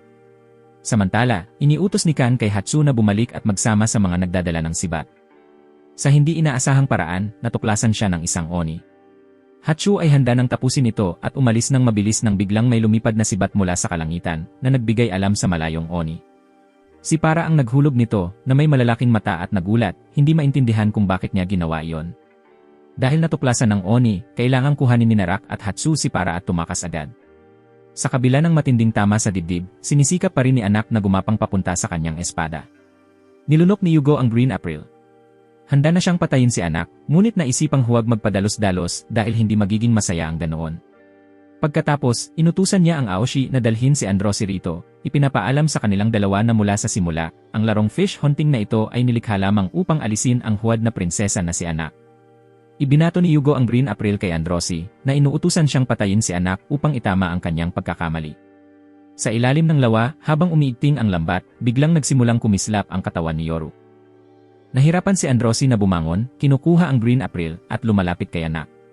Si Shibisu ay patuloy na nag-aalangan, hinahanap sila at malakas na tinatawagan ang mga prinsesa. Akala niya kanina na sila ay nalunok na, biglang nanginginig ng malakas ang buong katawan ni Shibisu, natatakot na lumingon. Nakikita niya ang anyo ni Yuri na lumilitaw. Ipinapahinga ni Androsi ang Green April sa leeg ni anak, ngumiti, at sinabi na tapusin na nila ito ng isang beses, pagkatapos ay mauupo at magkakasama silang magtanghalian. Pagkatapos, iniabot ni Androsi ang kanyang kamay, hinihingi kay anak ang Black March. Tumakbo si Yoru upang hawakan ang kamay ni Rachel bilang pampalakas loob. Bagamat hindi niya alam kung ano ang liwanag na yon, alam niyang hindi ito masama. Si Kan ay kinakabahang naghahak sa ilalim ng sistema ng tubo, ngunit hindi kasing bilis ng inaasahan ang kanyang progreso. Samantala, ibinato ni anak ang Black March kay Androsi. Natanggap niya ang Green April, pagkatapos ay tumalon sa hangin at inaktibo ang kapangyarihan nito. Lumilikha si anak ng isang whirlwind na nagtutulak kay Yugo pabalik. Mula sa loob ng whirlwind, paulit-ulit na sumusubok ang Green April, inaatake si Yugo. Sinamantala rin ni Androsi ang pagkakataong ito upang sumugod at umatake, wala na ang Aoshi sa kanyang tabi. Parang hindi kayang lumaban ng lalaki sa dalawang prinsesa, kaya siya ay nalulunod sa labanan hanggang sa maitulak siya ni anak sa pader. Samantala, si Rak ay patuloy na nagdadala kay Para at tumatakbo, habang buhay na hinahabol ng maraming Oni sa likuran nila. Tumakbo si Rak hanggang sa tuktok ng bundok at biglang huminto.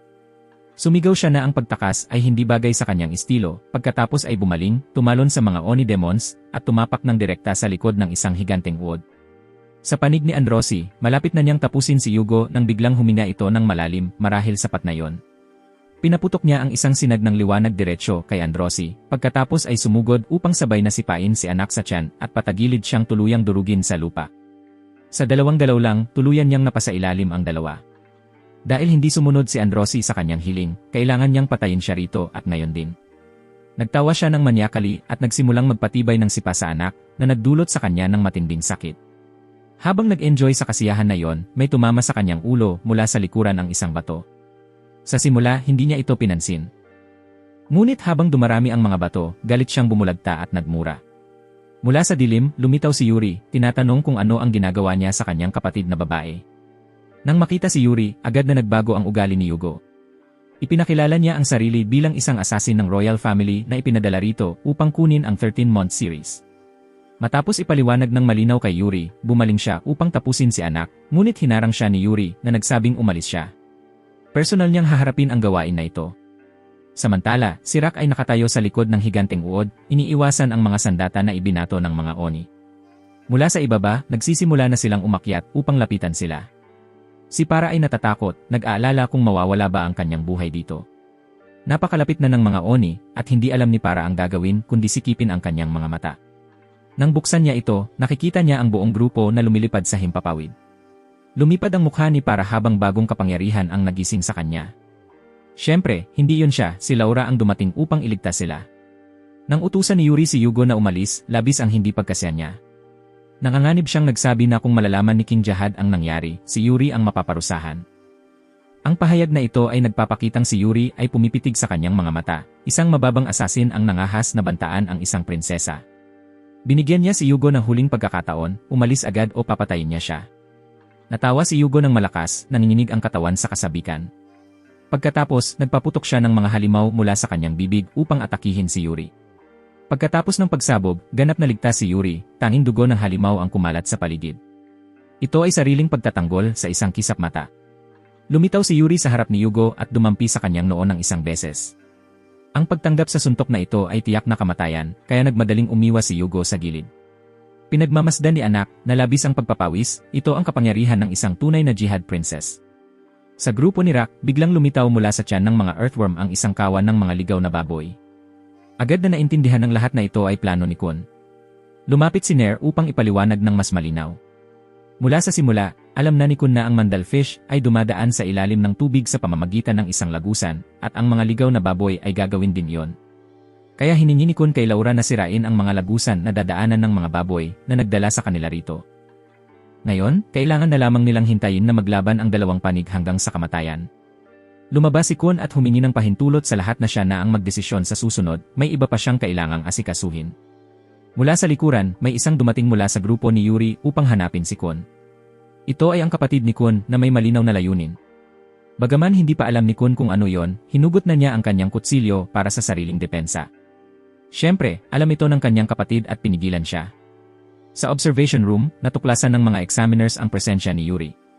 Nais ni Quats na pumunta roon upang ayusin ang sitwasyon, ngunit tinanggihan siya ni Hansung, na nagrason na ito ay isang pagsusulit na nilikha ng administrator, kaya wala silang karapatang makialam.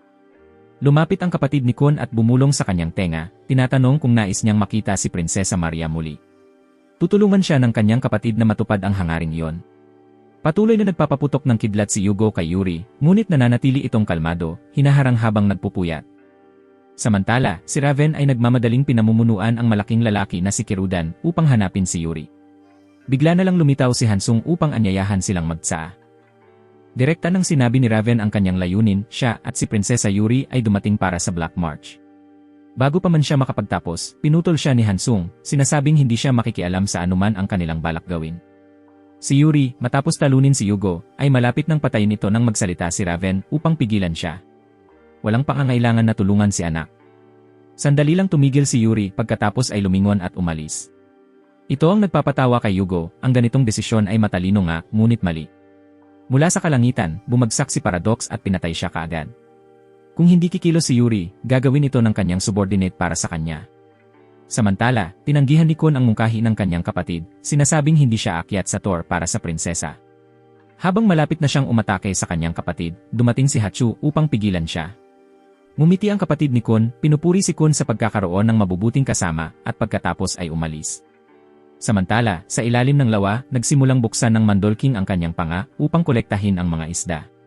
Patuloy na pinapangako ni Yoru kay Rachel na magiging maayos ang lahat. Si Yugo, bagaman na ipabagsak na ni Paradox, ay nagawang makapaglabas ng huling mga salita, nais makaharap ang irregular. Huli na dahil patungo na kay Yoru ang Aoshi. Sa ilalim ng tubig, biglang lumitaw ang Aoshi, at nag-atake kay Yoru nang walang tigil. Hindi tinatanggap ni Yuri ang pagsusulit na ito at sumigaw na kanselahin ito. Sa puntong ito, nagsalita si Examiner Hansung upang ipaalala sa kanya na imposibleng kanselahin ang pagsusulit. Kung mangyari iyon, agad na mabibigo si Yoru. Halos baliwala na ni Yuri ito nang biglang sumigaw si anak na sabay silang akyat sa Tor, kaya tiyak na alam ni Yoru ang dapat gawin sa sitwasyong ito. Si Yoru ay malupit na binugbog ng Aoshi, na agad ding bumilis upang nguyain siya. Ginagamit pa rin ang lumang taktika, kung hindi mo ito matatalo mula sa labas, umatake mula sa loob. Hindi alam ng Aoshi na naipon na ni Yoru ang Shinsu, na naghihintay lamang na nguyain siya bago agad sumabog. Pagkatapos marinig ang deklarasyon ni anak, pansamantalang nagtitiwala si Yuri kay Yoru at tumigil. Lumapit siya upang kunin ang Green April, sinasabing pansamantalang itatago niya ito hanggang kwalipikado na itong gamitin ni anak, pagkatapos ay ibabalik. Pagkatapos ay inihagis niya ang isang hairpin kay Shibisu, na utos na ipasa ito kay Yoru at sabihin na dalhin ito sa 77th floor. Pagkatapos ay umalis na siya at si Paradak, kasabay ng tapusin ni Yoru ang Aoshi. Hinigop ng mandalking ang mga isda sa loob ng kanyang tiyan. Ngumiti si Yoru nang angako kay Rachel na tiyak niyang akayin siya sa tuktok ng Thor. Hinawakan ni Rachel ang kamay ni Yoru, tapos biglang itulak siya palabas ng Shinsu Bubble, na labis na ikinagulat ni Yoru. Naalala niya noong unang araw na pumasok si Rachel sa Thor. Inakala niyang dumating na ang kanyang swerte, pero biglang lumitaw si Administrator Hedon upang basagin ang kanyang pag-asa. Hindi pa rin tinawag ang Thor si Rachel para pumasok. Narinig ito, lumuhod si Rachel at nakiusap kay Hedon na bigyan siya ng pagkakataon na umakyat sa Thor. Kaya binigyan siya ni Hedon ng pagkakataon at gumawa ng electric eel test para subukan niya. Tumingin siya sa malalaking isda na lumalanggoy sa tangke at natakot si Rachel. Lumiko siya at nagreklamo kay Hedon na hindi niya matatagumpayan ang pagsusulit na ito ng walang armas, na labis na hindi patas sa kanya. Hindi na nagpaligoy-ligoy si Hedon. Ginamit niya ang Shinsu upang balutin si Rachel at gawing invisible. Dito na dumating si Yoru. Nakatayo si Rachel sa kanyang tabi, pinagmamasdan ang lahat, mula sa paghiram ni Yoru sa espada ni Yuri hanggang sa pagpasok niya sa tangke upang labanan ang dambuhalang eel. Pagkaalis ni na Yoru at Yuri, binawi ni Hedon ang Shinsu kay Rachel. Bumagsak siya sa kanyang mga tuhod, nanginginig at inuubo. Tiningnan siya ni Hedon ng may paghamak, kaunting Shinsu lang, ganito na agad ang itsura niya. Iyon mismo ang dahilan kung bakit hindi tinawag ng Thor ang pangalan ni Rachel. Narinig iyon, pero hindi na tinag si Rachel. Kahit ano pa ang sabihin ni Hedon, gusto pa rin niyang umakyat sa Thor, gusto pa rin niyang makita ang mga bituin sa tuktok. Lumuhod si Rachel, pinalo ng paulit-ulit ang ulo sa sahig, nakiusap kay Hedon na bigyan siya ng pagkakataon, nangakong gagawin niya ang kahit ano. Umiti si Hedon at binigyan siya ng isang espesyal na misyon. Napakasimple, kung kaya niyang patayin si Yoru, papayagan siyang magpatuloy umakyat sa Thor. Narinig ito, agad na humingi si Rachel ng armas kay Hedon. May Black March si Yoru, at napakalakas ng sandatang iyon para mapatay niya si Yoru nang wala siyang sarili niyang armas. Tumawa si Hedon, hindi tumanggi, at diretsyo siyang binigyan ng isang bodyguard mula sa impyerno, ang matangkad at malaking lalaking iyon sa grupo ni Rachel. Noong Crown Game Test, nagkunwari si Rachel na pinoprotektahan si Yoru, umaasang may ibang taong tutulong para patayin ito. Ngunit sa huli wala ni isa ang nagtagumpay.